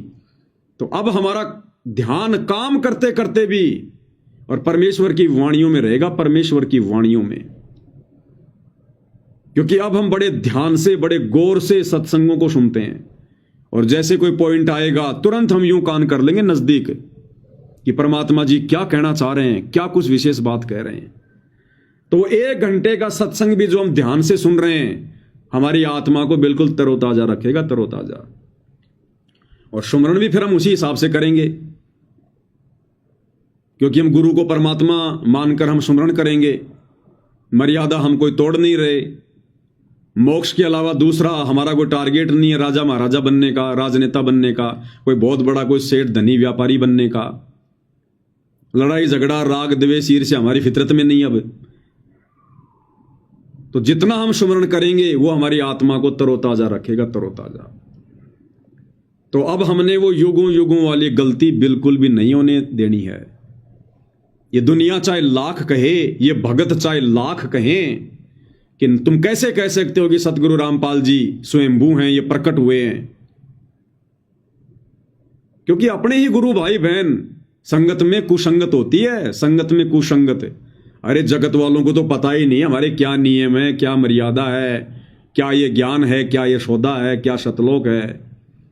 तो वो बेचारे क्या कहेंगे, कुछ नहीं कर सकते। वो तो केवल इतना कह सकते हैं कि तू पागल हो गया, बाबा रामपाल के चक्कर में आ गया, तू पहले वाला नहीं रहा। बस ये 3 बातें उनके पास है। लेकिन यदि हमारे मन में कोई शंका पैदा करेगा तो काल केवल संगत में जो कुसंगत होती है, जो नकली भगत होते हैं, उनके माध्यम से, क्योंकि वो थोड़ा बहुत सत्संग सुनने के चलते जानते हैं अटपट, तो वो हमारे अंदर शंका पैदा करेंगे काल प्रेरणा से, क्योंकि उनको ये अच्छा नहीं लगेगा कि ये गुरु जी को भगवान क्यों कह रहा है, ये गुरु जी को प्रकट हुआ क्यों मानता है। वही लोग हमारे अंदर शंका के बीज बोने की कुचेष्टा करेंगे काल प्रेरणा से। तो भाइयों और बहनों, हमने आदरणीय गरीबदास जी के जीवन को, उनकी जीवन लीला को अपनी आंखों के सामने रखना है। ये आदरणीय गरीबदास जी की जो जीवन लीला है ना, एक ऐसा उदाहरण है जो आप और हमें दृढ़ करेगा। बाकी तो दास समय समय पर खुलासा जो है करता आया है, लेकिन बहुत सारी नई नई चीजें जो निकल निकल के सामने आती हैं, यही रजा होती है गुरुदेव भगवान की। जो रहस्य होते हैं अध्यात्म के, जो बातें हमारे दिलो दिमाग में भी नहीं होती, हमारे आसपास भी नहीं होती हैं, साथ संगति के माध्यम से परमात्मा उन्हीं पॉइंटों को लेके आते हैं। तो जिस प्रकार आदरणीय गरीबदास जी 12वें पंथ के प्रवर्तक थे, और ये 12 पंथ किसने चलाए? काल ने। काल ने 12 पंथ चलाए। इसने परमात्मा से कहा था कि जाओ तुम अपना एक पंथ चलाओगे, मैं 12 पंथ चलाऊंगा तेरे कबीर नाम से। इसलिए तो गुरुदेव भगवान ने कहा कि 12वें पंथ की जो आत्माएं हैं वो ना तो भक्ति को समझ पाएंगी ना भगवान को समझ पाएंगी। 12 पंथ काल फुरमाना और भूले जीव न पावे ठिकाना। ये 12 पंथ हमी को ध्यावें और ये अस्थिर घर का मर्म न पावें। कबीर भगवान कहते हैं कि ये 12 पंथ, ये कबीर कबीर का गाएंगे गुण, लेकिन इनके पास में कबीर की भक्ति की छींट भी नहीं होगी। और 12 पंथों के जो भगत होंगे, जो पंथी होंगे, वो काल के मुंह में रहेंगे, काल के मुंह में। 12वें पंथ नाम जो लेही हमरे मुख में आन समोई। कौन कहता है? काल। कि 12 पंथ नाम जो लेही, यानी 12 पंथों तक जो व्यक्ति उपदेश लेगा, जो गरीबदास जी के भगत हैं, वो भी काल के मुख में रहेंगे, काल के मुख में। 12 पंथ नाम जो लेही हमरे मुख में आन समोई। तो 12 पंथ भाइयों और बहनों किसने चलाए? काल ने। अब विचार करो भाइयों और बहनों, काल ने सबसे पहले जो पंथ चलाया, तो काल ने अपनी आत्मा भेजी होगी ना, क्योंकि पंथ काल चला रहा है, तो पंथ को चलाने वाला कौन भेजेगा? काल ही भेजेगा। तो 12वां पंथ किसका? काल का। तो आत्मा किसकी होनी चाहिए? उस 12वें पंथ को चलाने वाली आत्मा, वो प्रवर्तक कौन भेजेगा? काल भेजेगा। लेकिन गरीबदास जी को तो हम काल का प्रवर्तक कह ही नहीं सकते, क्योंकि अब हमें हकीकत का पता चल गया कि गरीबदास जी के रूप में तो खुद कबीर भगवान थे, कबीर परमात्मा थे। पंथ काल का, और उसके प्रवर्तक बन गए खुद कबीर परमात्मा गरीबदास जी के रूप में। फिर वो काल वाली आत्मा कहां गई? काल ने भी तो भेजी होगी ना। ये तो चलो बीच में परमात्मा ने खेल खेल दिया, लेकिन 12वें पंथ का प्रवर्तक काल ने भी तो भेजा है। वो कहां है? ये है वो गूढ़ रहस्य भाइयों और बहनों। परमात्मा कैसे शिशु रूप में 8 सितंबर 1951 को प्रकट हुए हैं सतगुरु रामपाल जी। गरीबदास जी ने क्या कहा अपनी वाणी में?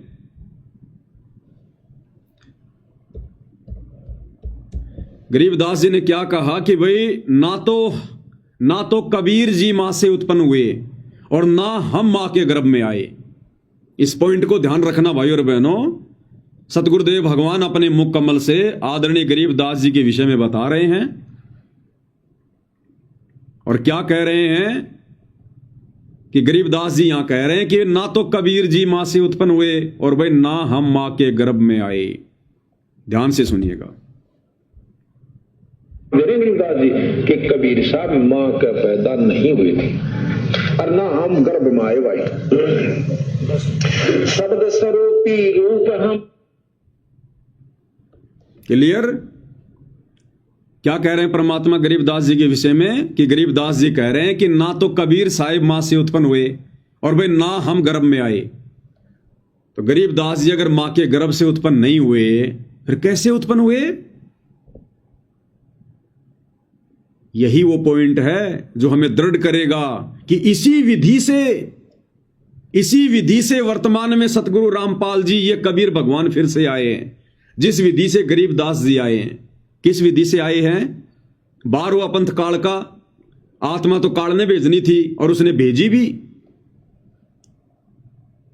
गरीबदास जी की जो मुंह बोली माता जी थी रानी देवी जी को जो गर्भ था 9 महीने, उस गर्भ में काल की आत्मा थी, काल की आत्मा। और उस आत्मा ने रानी देवी के गर्भ से जन्म भी लिया, उसने जन्म भी लिया। लेकिन समर्थ सतगुरुदेव भगवान ने स्वयं 12वें पंथ का प्रवर्तक बनना था, अपने ज्ञान का उजियारा करना था। तो जैसे रानी मां के गर्भ से वो काल के द्वारा भेजी गई 12वें पंथ को चलाने वाली आत्मा उत्पन्न हुई, गर्भ से बाहर आई, उस समय ये परमात्मा बेहोश कर देते हैं, निंद्रा में, गहरी निंद्रा में सुला देते हैं उस आत्मा को जो मां की भूमिका में होती है। और जो काल के द्वारा भेजी गई जो आत्मा आई थी, जो मां के गर्भ से वो जन्म लेकर, उसको परमेश्वर गौण कर देते हैं। ये तो सेकंडों का काम है भगवान का, चुटकियों का काम है परमात्मा को। उस आत्मा को परमात्मा गायब कर देते हैं। जैसे इब्राहिम सुल्तान जंगल में शिकार खेलने गया और पानी की भयंकर प्यास लग गई, हिरण के पीछे दौड़ लिया, मरने को हो गया। फिर उसने देखा कि एक बहुत सुंदर बाग है, बढ़िया तालाब में पानी है, एक बाबा जी है, 3 जो है कुत्ते लेके बैठा हुआ है। उसने आम अंगूर खाए, सेब संतरे खाए, पानी पिया, घोड़े को खिलाया पिलाया, बाबा जी से बात करी। अंत में जब बाबा जी ने कहा कि नालायक भक्ति कर ले, ये तेरे बाप दादा हैं ये कुत्ते, इनको खिलाऊंगा मलवा, दे उनके साकड़ की। और अब जो इब्राहिम सुल्तान है बलक बुखारे का बादशाह, वो भी मरने के बाद में कुत्ता बनेगा। ये जो बेल है ना तीसरी, उसको बांधूंगा। तो ये सुनकर इब्राहिम के पसीने आ गए, उसके चरणों में गिर गया नीचे, क्षमा करो परवरदिगार, क्षमा करो। 2 मिनट बाद में जब उठा तो देखा वहां तो कुछ नहीं, सब गायब। वो कुत्ते भी गायब, बाबा भी गायब, तालाब भी गायब, बाग बगीचे, सेब संतरे सब गायब। तो ये कोई बड़ी बात नहीं है परमेश्वर के लिए। परमात्मा तो पूरी सृष्टि को एक चुटकी में यूं गायब कर दे। अपने नाखून के ऊपर परमात्मा पूरी सृष्टि को ठहरा दे, नाखून पे जाके आधे बाल के ऊपर शकल पसारा, ऐसे पूर्ण ब्रह्म हमारा। तो ये परम शक्ति है सतगुरु रामपाल जी, कबीर भगवान। तो काल के द्वारा भेजी गई आत्मा, क्योंकि काल के पंथ को चलाने के लिए काल अपनी आत्मा भेजेगा। तो रानी मां के गर्भ में काल की आत्मा थी, और जैसे ही वो आत्मा बाहर आई, अब ये असंख्य कलाओं का स्वामी, गरीब सब पदवी के मूल हैं, सकल सिद्धि हैं तीर, दास गरीब सतपुरुष बजो अविगत कला कबीर। इनके पास तो पराशक्ति है, पराशक्ति जो 8 सिद्धि 9 निधि 24 सिद्धियों की जो स्वामी है, जननी है, पराशक्ति पूर्ण पटराणी, शतलोक की कहूं निशानी। जिस पराशक्ति से परमात्मा ने पूरी सृष्टि को रचा। तो गुरुदेव भगवान ने क्या किया? उस कबीर भगवान ने रानी मां के गर्भ से उत्पन्न काल के द्वारा भेजी गई आत्मा को उस सेकंडों में गायब, और परमेश्वर खुद शिशु रूप बनाकर अपनी शब्द शक्ति से, वो मां के गर्भ से नहीं आते, शिशु रूप बनाकर उसी अवस्था में रोते हुए और मां के बराबर में लेट गए। किसी को नहीं पता, भगवान ने आप और हमारी यानी इंसानों की चरम दृष्टि को भी धोखा दे दिया। कौन उत्पन्न हुआ था और कौन आ गया, काल की चरम दृष्टि को भी धोखा। इसलिए फिर गरीबदास जी के बारे में कहते हैं, और गरीबदास जी भी कहा करते थे, भाई मेरा तो जन्म हुआ है। क्योंकि जन्म तो हुआ था, लेकिन जन्म हुआ किसका? उस काल के द्वारा भेजी गई आत्मा का। इसलिए गुरुदेव कहते हैं कि गरीबदास जी का गांव छुडानी में जन्म हुआ। और फिर क्या कह देते हैं कि गरीबदास जी तो खुद परमात्मा थे, वो तो बंदी छोड़ थे। हम भी तो जयकारा लगाते हैं, बंदी छोड़ गरीबदास जी महाराज की जय। लगाते थे कि नहीं लगाते? तो बंदी छोड़ कौन होता है? कबीर भगवान। तो दोनों बातें हो गई यहां पर। यह भी कह दिया कि गरीबदास जी का गांव छुडानी में रानी माई के गर्भ से जन्म हुआ। तो जन्म हुआ भाई, लेकिन वो काल के द्वारा भेजी गई आत्मा का हुआ। बाद में अपनी शब्द शक्ति से, अपनी वचन शक्ति से शिशु रूप बना लिया परमात्मा ने, लेट गए। अब दुनिया की नजरों में तो जन्म ही हुआ, और संत भी अपने आप को छुपा के कहेगा मेरा जन्म हुआ। और ये तत्व ज्ञान क्यों दिया? इस तत्व ज्ञान से फिर हम समझेंगे जन्म किसका हुआ और फिर प्रकट कौन हुआ। ऐसे ही 8 सितंबर 1951 को परमपिता परमेश्वर सदगुरु रामपाल जी भगवान, ये स्वयंभू परमात्मा परिभू, जो किसी मां के गर्भ से जन्म लेकर नहीं आते, इंद्रो माई के गर्भ में 9 महीने जो आत्मा थी वो काल की आत्मा थी, वो काल की आत्मा थी। संस्कारवश जिस आत्मा ने आना था उसके गर्भ से वो आत्मा थी, लेकिन परमेश्वर ने पिछली पीढ़ी में आना था, समय अपना निर्धारित किया हुआ था। और जैसे इंद्रो माई के गर्भ से वो आत्मा बाहर आई, उस आत्मा ने जन्म लिया, उसी समय सेम टू सेम लीला कबीर परमेश्वर जी ने अपनी वचन शक्ति से, शब्द शक्ति से अपना शिशु रूप बनाया, उस आत्मा को गायब कर दिया और अपनी मुंह बोली माता के बराबर में लेट गए जैसे भी थे। जन्म दिलाने वाली दाई को भी पता नहीं चलेगा कौन आ रहा है कौन जा रहा है, कौन सा बच्चा आया था और कौन सा बच्चा मेरे हाथ में आ गया। ये परमात्मा ऐसा ही खेल खेलता है। इसकी समर्थता को भाई और बहनों कोई जान नहीं सकता। नामा और रैदास रसीला, कोई न जाने अवगत की लीला। उस दाई को भी नहीं पता चला होगा जिसने बच्चा पैदा करवाया होगा, क्योंकि उस समय तो जो दाई होती थी, गांव की जो बूढ़ी औरतें होती थी, जिनको थोड़ा बहुत बच्चे पैदा करवाने का अनुभव होता था, वही बच्चे पैदा करवाया करती थी, हॉस्पिटल में नहीं जाया करते थे। उसको दाई कहते थे जो बच्चा पैदा करवाती थी। उसको भी नहीं पता चला, उसकी आंखों के सामने परमात्मा चेंज हो गए, बदल गए, वचन शक्ति से अपना सेम टू सेम रूप बना लिया, उस काल की आत्मा को फुर गायब। कैसे? जिस प्रकार गुरुदेव ने बताया कि उनका एक भगत था जो 7 कोस ऊंचे पहाड़ पर रहा करता था। भक्ति के लिए जाते थे पहले ये पहाड़ों के ऊपर, ताकि हमें कोई डिस्टर्ब ना करे, शांति में एकांत में अपना भजन करें, इसलिए जाते थे पहाड़ों में, जंगलों में, गुफाओं में, और पीछे पीछे इनके भगवान भटकता रहता। फिर तो एक दिन वो बीमार पड़ गया और ऊपर एक तालाब था। अब वो बीमार पड़ गया और उसकी आदत थी हाथ मुंह वगैरह धो के अपनी जो भक्ति क्रिया वो किया करता था।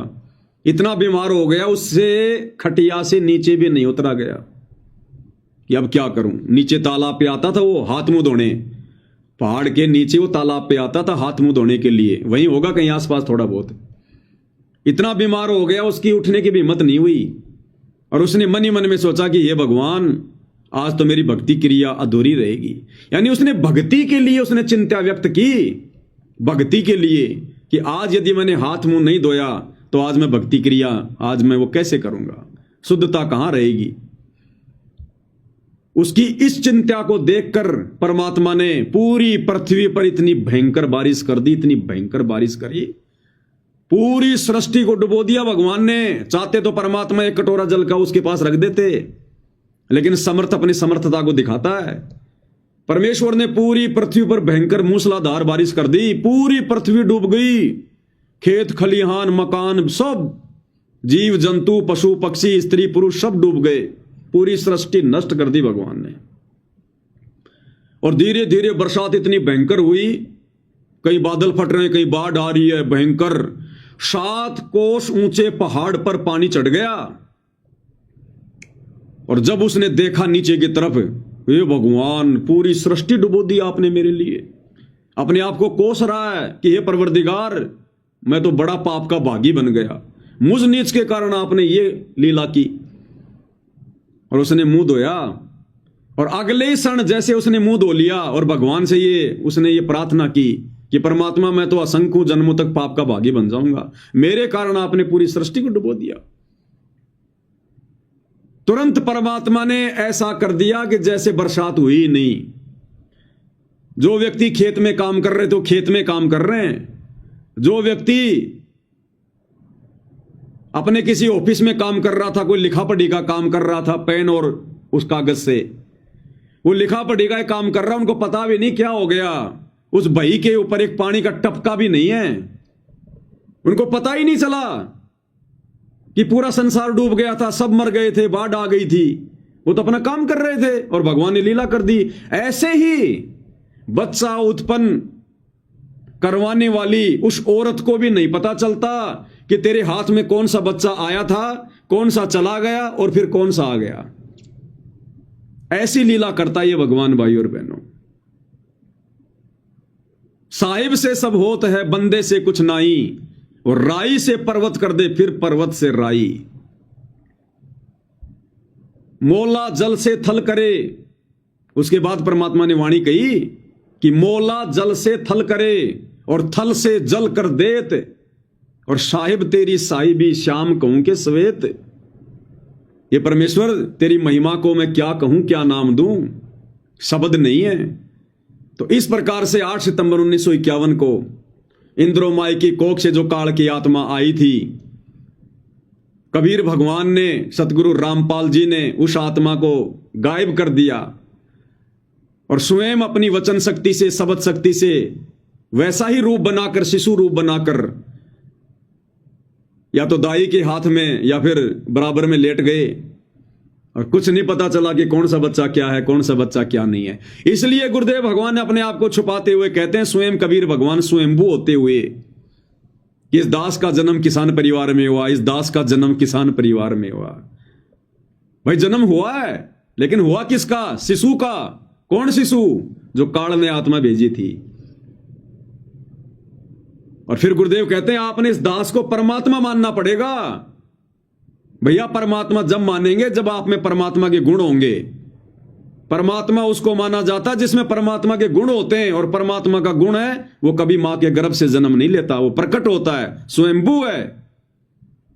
इसलिए हम सत्सेवक भाई बहनों को गुरुदेव के आशीर्वाद से आज ये भेद समझ में आ रहे हैं। इसलिए हमारी आत्मा ने मान लिया, हमारे हृदय ने मान लिया कि परमेश्वर रामपाल जी का जन्म नहीं हुआ, ये स्वयंभू परमात्मा है, ये लीला चाहे कुछ भी करे।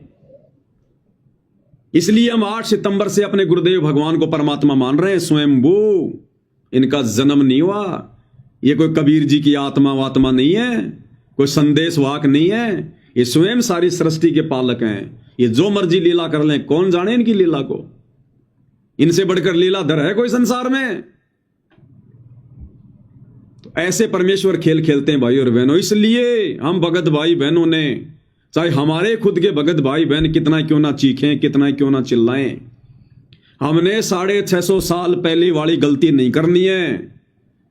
उस समय के उन पंडितों ने, उन विद्वानों ने हमारे को जो बहका दिया कि कबीर जी अनपढ़ है, कबीर जी अनपढ़ है, और हमने मान लिया कि हां कबीर जी अनपढ़ है। ऐसे ही वर्तमान में ये लोग कह रहे हैं, हमारे ही ये गुरु भाई, ये कोऑर्डिनेटर गुरु का परिवार, कि गुरु जी का जन्म हुआ है, गुरु जी का जन्म हुआ है। अब हम नहीं मान सकते भाई, एक बार धोखा खा गए, दोबारा धोखा नहीं खाएंगे। अब पिछली बार तो उसको अनपढ़ कह के रिजेक्ट करवा दिया, अब की बार तुम उसको जन्म लिया मान कर रिजेक्ट करवाओगे। अब की बार हम धोखा नहीं खाएंगे। साध संगत से समझ है आया, हम अब नहीं धोखा खाएंगे। चलो चलो रे भगतो, साध संगत में गुरु जी को भोग लगाएंगे। ये परमात्मा ने 2-2.5 साल पहले लिखवा दिया, जब दास हिसार जेल में बैठा हुआ था, कि साध संगत से भेद है पाया, सतगुरु रामपाल जी ने सफल बनाया, जो लिखवाया परमात्मा ने। तो ये ना सोचना कि ये पवन दास ने लिखे हैं भाई और बहनों ये शब्द। मुझे मेरी औकात का अच्छे से पता है, नाम भी ढंग से लिखना नहीं आता, तो ये परमेश्वर ने लिखाए हैं। तो इसमें क्या लिखवाया परमात्मा ने?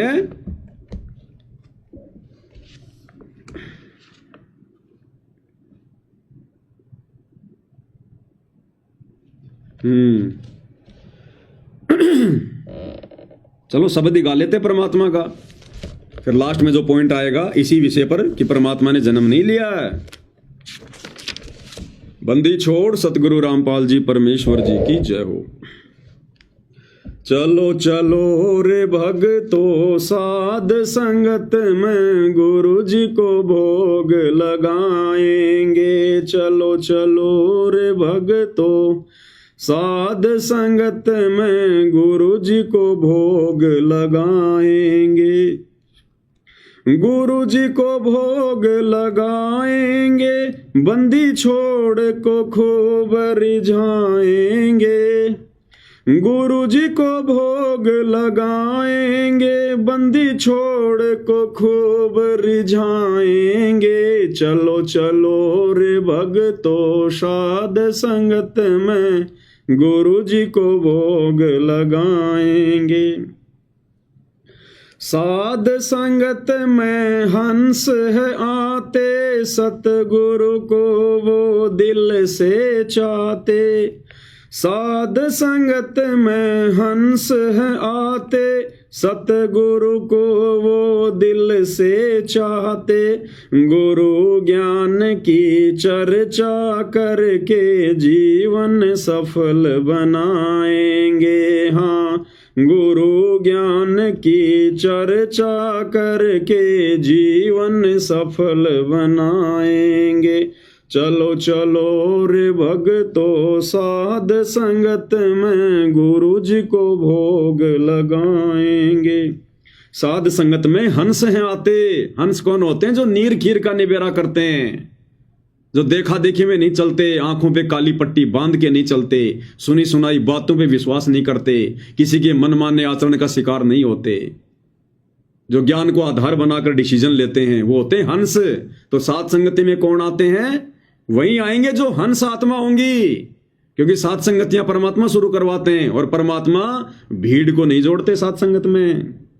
तो साध संगत में हंस हैं आते, सतगुरु को वो दिल से चाहते, जो केवल अपने सतगुरु को ही परमात्मा मानते हैं, दिल से चाहते हैं, जो फॉर्मेलिटी नहीं करते, जिनके दिल में कोई दगा नहीं होता।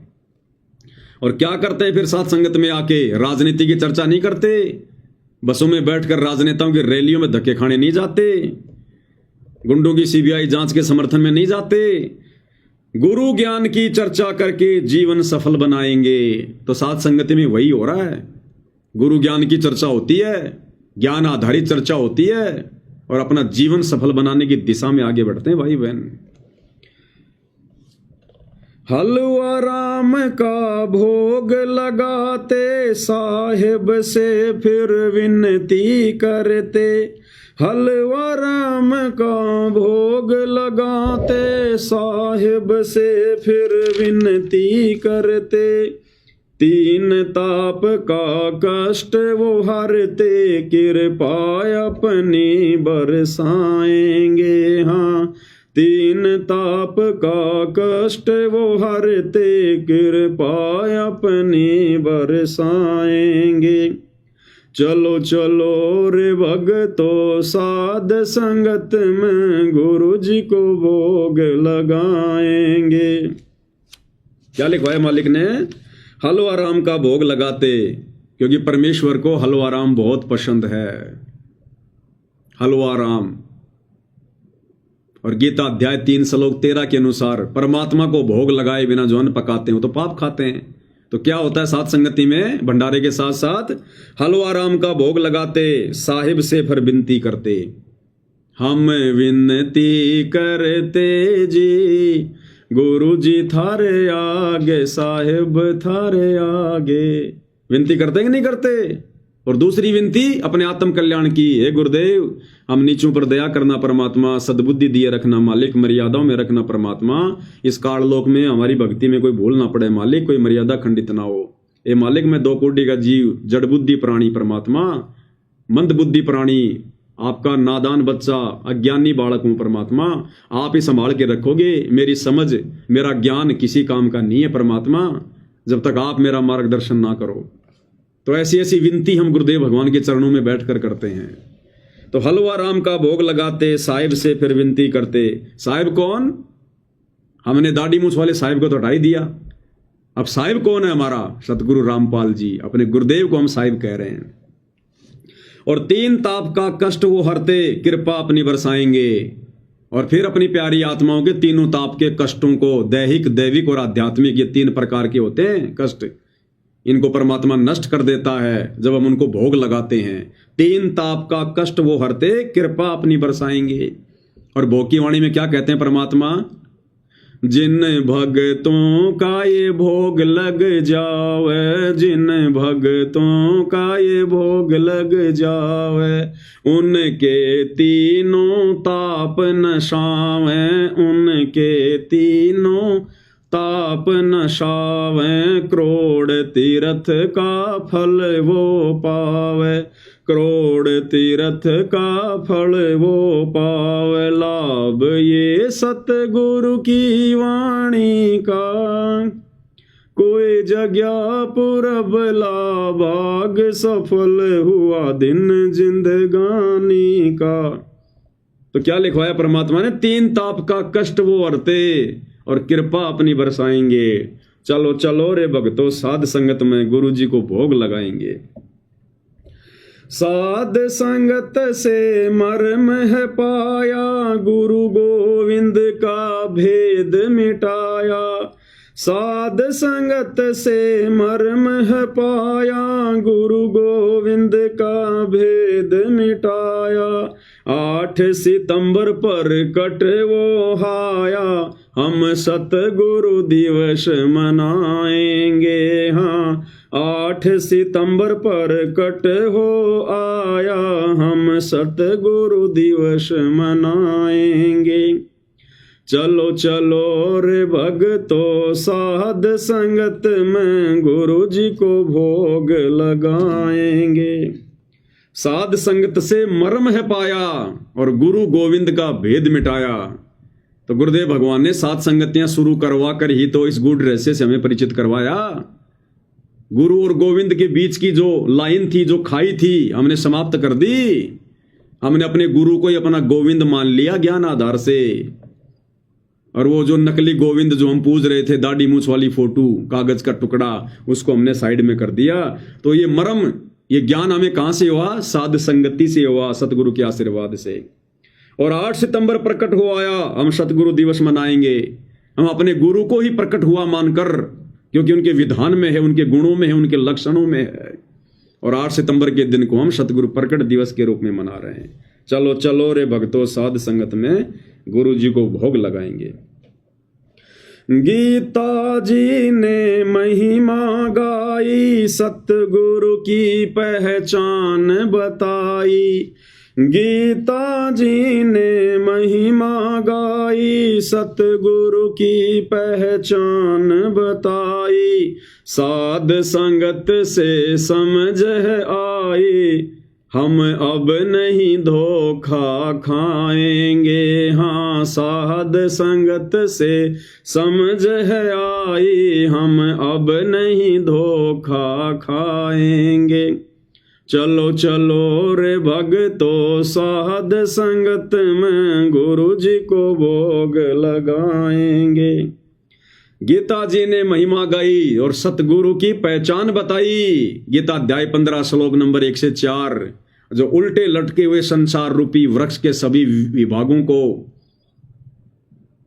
और जो परमाणु के साथ में जो बता दे कि वो जड़ क्या है, वो तना क्या है, टहनियां क्या है, फल क्या है, पत्ते क्या है, वो होगा तत्वदर्शी संत।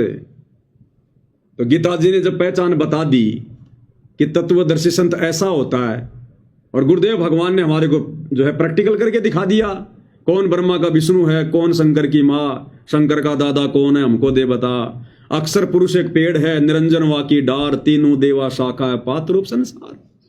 तो ये पहचान ये किसने बताई? गीता जी में लिखी हुई थी, और ये प्रैक्टिकल करके आप और हमारे को किसने समझाई? सतगुरु रामपाल जी भगवान ने। और तत्वदर्शी संत फिर कौन होता है? स्वयं कबीर भगवान आते हैं तत्वदर्शी संत बनकर। तो अब हमें पहचान हो गई ना, इसलिए साध संगत से समझ है आई, हम अब नहीं धोखा खाएंगे। तो अब हम 650 साल पहले वाली और युगों युगों वाली वो गलती जो हम गुरु को मानुष मानकर चोट खाते आ रहे हैं, अब हम साध संगति से जुड़ने के बाद वो गलती नहीं करेंगे। अब हम धोखा नहीं खाएंगे। इसलिए गरीबदास जी वाला उदाहरण बिल्कुल परफेक्ट है। सेम उसी प्रोसीजर से 8 सितंबर 1951 को अपनी वचन शक्ति से, शब्द शक्ति से शिशु रूप बनाकर परमेश्वर रामपाल जी प्रकट हुए हैं। सतगुरु दिल्ली मंडल आईसी, सूती धरनी सोम जगाईसी। चलो चलो रे भक्तों, साध संगत में गुरु जी को भोग लगाएंगे। नाम कबीर वेदों ने गाया, गुरु रामपाल अब नाम धराया। नाम कबीर वेदों ने गाया, गुरु रामपाल अब नाम धराया।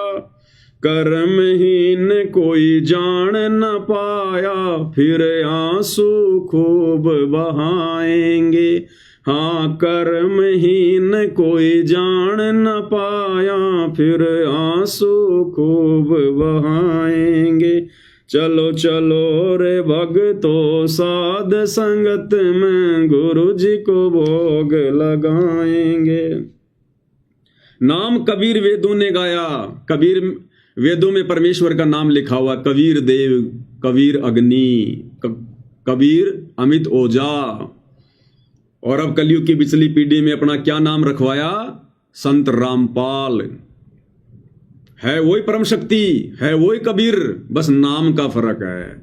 शक्ति में, गुणों में, लक्षणों में कोई फर्क नहीं है। अरे नाम कबीर नहीं होगा तो क्या कबीर भगवान नहीं होगा? सतयुग में कौन सा कबीर नाम था भाई? सतसुकृत नाम था, फिर भी था तो कबीर। त्रेता में कौन सा कबीर नाम रखवाया था? मुनिंदर ऋषि, लेकिन थे तो कबीर भगवान। द्वापर में कौन सा कबीर नाम रखवाया था? करुणामय ऋषि, लेकिन थे तो कबीर भगवान। समर्थ तो वही थे। तो वर्तमान में कोई जरूरी है कबीर नाम रखवाएंगे? अब हम पहचान लेंगे भगवान को, उनकी खुशबू से पहचान लेंगे। एक फिल्म देखा करते थे पहले हम, जीत, सन्नी देओल की, सलमान खान की, करिश्मा कपूर की। उसमें गाना आता था, वो जो हीरो है ना, हीरो सन्नी देओल, वो गाना गाता था उस करिश्मा कपूर के लिए कि तू धरती पर चाहे जहां भी रहे, तेरी खुशबू से तुझको पहचान लूंगा।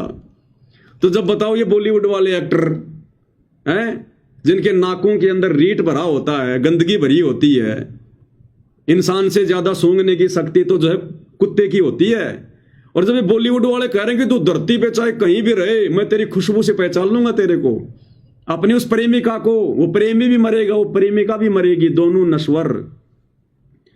तो भाई और बहनों, हम आत्मा अमर और हमारा परमात्मा अमर जो धरती पर आ चुका है, तो क्या अब उनके द्वारा दिए गए ज्ञान से हम नहीं पहचान पाएंगे अपने भगवान को?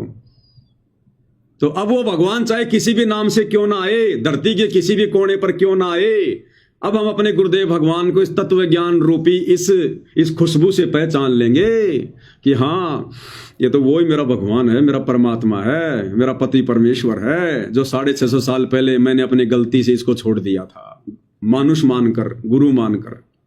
तो अब पहचान लेंगे भगवान को। और पहचान लिया तो नाम कबीर वेदों ने गाया, गुरु रामपाल अब नाम धराया, और परमात्मा ने खुशबू छोड़ दी 650 साल पहले।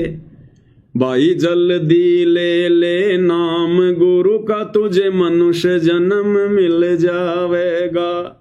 रामपाल तेरा सतगुरु आके, तन फिर भक्ति दर डावेगा। मन मान जा बुढ़ापा आवेगा। तो ये खुशबू छोड़ दी भगवान ने 650 साल पहले कि आगे चलकर मैं रामपाल नाम से आऊंगा। तो पहचान लिया ना मैंने अब। तो बताओ फिर कहां दिक्कत आ गई? नाम कबीर वेदों ने गाया, गुरु रामपाल अब नाम धराया। और कर्महीन कोई जान ना पाया, फिर आंसू खूब आएंगे। कर्महीन कौन? ये संसार वाले नहीं, जगत वाले नहीं।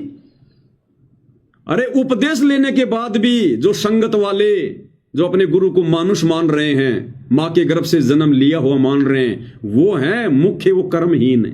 जो सतगुरु के संगत में आकर भी, संगत की सतगुरु के चरणों में आकर भी, उपदेश लेकर भी, तत्व ज्ञान सुनकर भी जो अपने गुरु को नहीं पहचान पा रहे, वो है रियल में वो कर्महीन प्राणी। सकल पदार्थ है जगमाही, और कर्महीन जो है कोई जान ना पाई। तो कर्महीन कोई जान ना पाया, फिर आंसू खूब आएंगे। और सतगुरु के यहां से जाने के बाद में फिर गुरुजी कहते हैं मेरे जाने के बाद में फिर मेरी मंडी पूजेंगे, मंडी मेले भरेंगे, फिर क्या मिलेगा? यहाँ टट्टू मिलेगा। तो फिर आंसू बहाएंगे, फिर रोने के अलावा कुछ भी हाथ नहीं लगेगा। फिर चलो चलो रे भक्तों साध संगत में, गुरु जी को भोग लगाएंगे। तो ऐसी लीला करते हैं भाई और बहनों। इसलिए अब हम ये धोखा नहीं खाएंगे। परमेश्वर ने सात संगतियां इसीलिए शुरू करवाई है अब हमने पहचान लिया अपने भगवान को, अपने परमात्मा को, हमने उनकी खुशबू पहचान ली है। अब ये खुशबू भाई हम कहीं बैठकर भी सूंघ लेंगे, अपने परवरदिगार को पहचान लेंगे। अब हम धोखा नहीं खाएंगे, जो धोखा हम युगों युगों से खाते आ रहे हैं।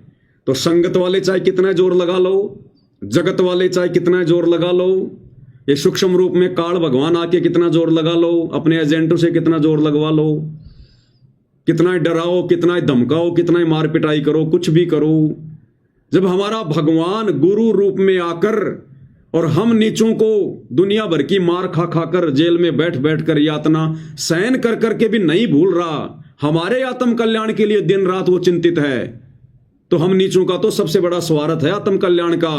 फिर हम छोटे मोटे दुखों में इन कष्टों को इनको प्राप्त करके हम अपने भगवान को कैसे भूल जाएंगे, हम कैसे छोड़ देंगे उनको? कतई नहीं छोड़ सकते। अब ये फाइनल गेम है, फाइनल गेम, ये मौका फिर बार बार नहीं मिलेगा, बार बार। तो भाई और बहनों, परमेश्वर की महिमा तो बहुत अथाह है। सात समुद्र की मसी करूं, लेखनी करूं बन राय, धरती का कागज करूं, गुरगुण लिखा न जाए। लेकिन आप और हम दो कोटि के जीव हैं भाई और बहनों। परमेश्वर की महिमा के साथ साथ भक्ति भी बहुत ज़्यादा मायने रखेगी, क्योंकि जब तक दिन में कम से कम 2 घंटे सुमरण नहीं होंगे, कम से कम 1 घंटे सतनाम का या 1.5 घंटे सतनाम का और आधा घंटा प्रथम नाम का और तीनों समय की आरतियाँ, जब तक ये हमारी भक्ति वाली खुराक भी हम बराबर नहीं खाएंगे, तो ये अकेला ज्ञान और समझ भी ज़्यादा लंबा नहीं चल पाएगी। इसलिए हमने भक्ति को बराबर रखना है, तभी हमारी बात बनेगी। तो सुमरण और भक्ति भी बहुत ज़रूरी है, हमारी मर्यादा भी बहुत ज़रूरी है। परमात्मा कहते हैं गाड़ी के चारों टायर जब तक ओके नहीं होंगे, गाड़ी चाहे 1 करोड़ की है, वो ढंग से नहीं चलेगी। चारों टायर बिल्कुल ओके होने चाहिए। टायर की कीमत ज़्यादा नहीं होती गाड़ी की तुलना में। टायर तो कोई 20-25 हज़ार का होता होगा और गाड़ी 1 करोड़ की। अगर वो एक टायर अगर पंचर है, वो 1 करोड़ की गाड़ी भी यूं चलेगी सांप की तरह, मंजिल पर नहीं पहुंचाएगी। तो इसी प्रकार मान लो हमने महिमा कर ली और भक्ति हमारी बनी नहीं, मर्यादा हमने तोड़ दी, सुमरण पूरा हमारा हुआ नहीं, तो भी हमारी भक्ति रूपी गाड़ी सांप की तरह चलेगी, टेढ़ी मेढ़ी। इसलिए हमने चारों टायरों को बिल्कुल ओके रखना है। महिमा भी हमने बराबर करनी है, मर्यादा भी बराबर रखनी है, सुमरण भी बराबर करना है, आरती भी बराबर करनी है, 5 यज्ञ भी हमने बराबर करने हैं। नेक नीति ईमानदारी से बिल्कुल और धैर्य के साथ में भक्ति मार्ग पर अपने गुरुदेव भगवान को अपना परम सहारा मानकर, रूठो जग सारा रूठे ना परमेश्वर हमारा, इन्हीं का है परम सहारा। तो पूज्य गुरुदेव भगवान के आशीर्वाद से सतगुरु महिमा में आज केवल इतना ही। कल परमेश्वर फिर मौका देंगे, फिर उनकी खिदमत में हाजिर होंगे। तब तक गुरुदेव भगवान हम सभी भाई बहनों को सद्बुद्धि दे, मार्गदर्शन करे, आशीर्वाद दे। बंदी छोड़ सतगुरु रामपाल जी परमेश्वर जी की जय हो।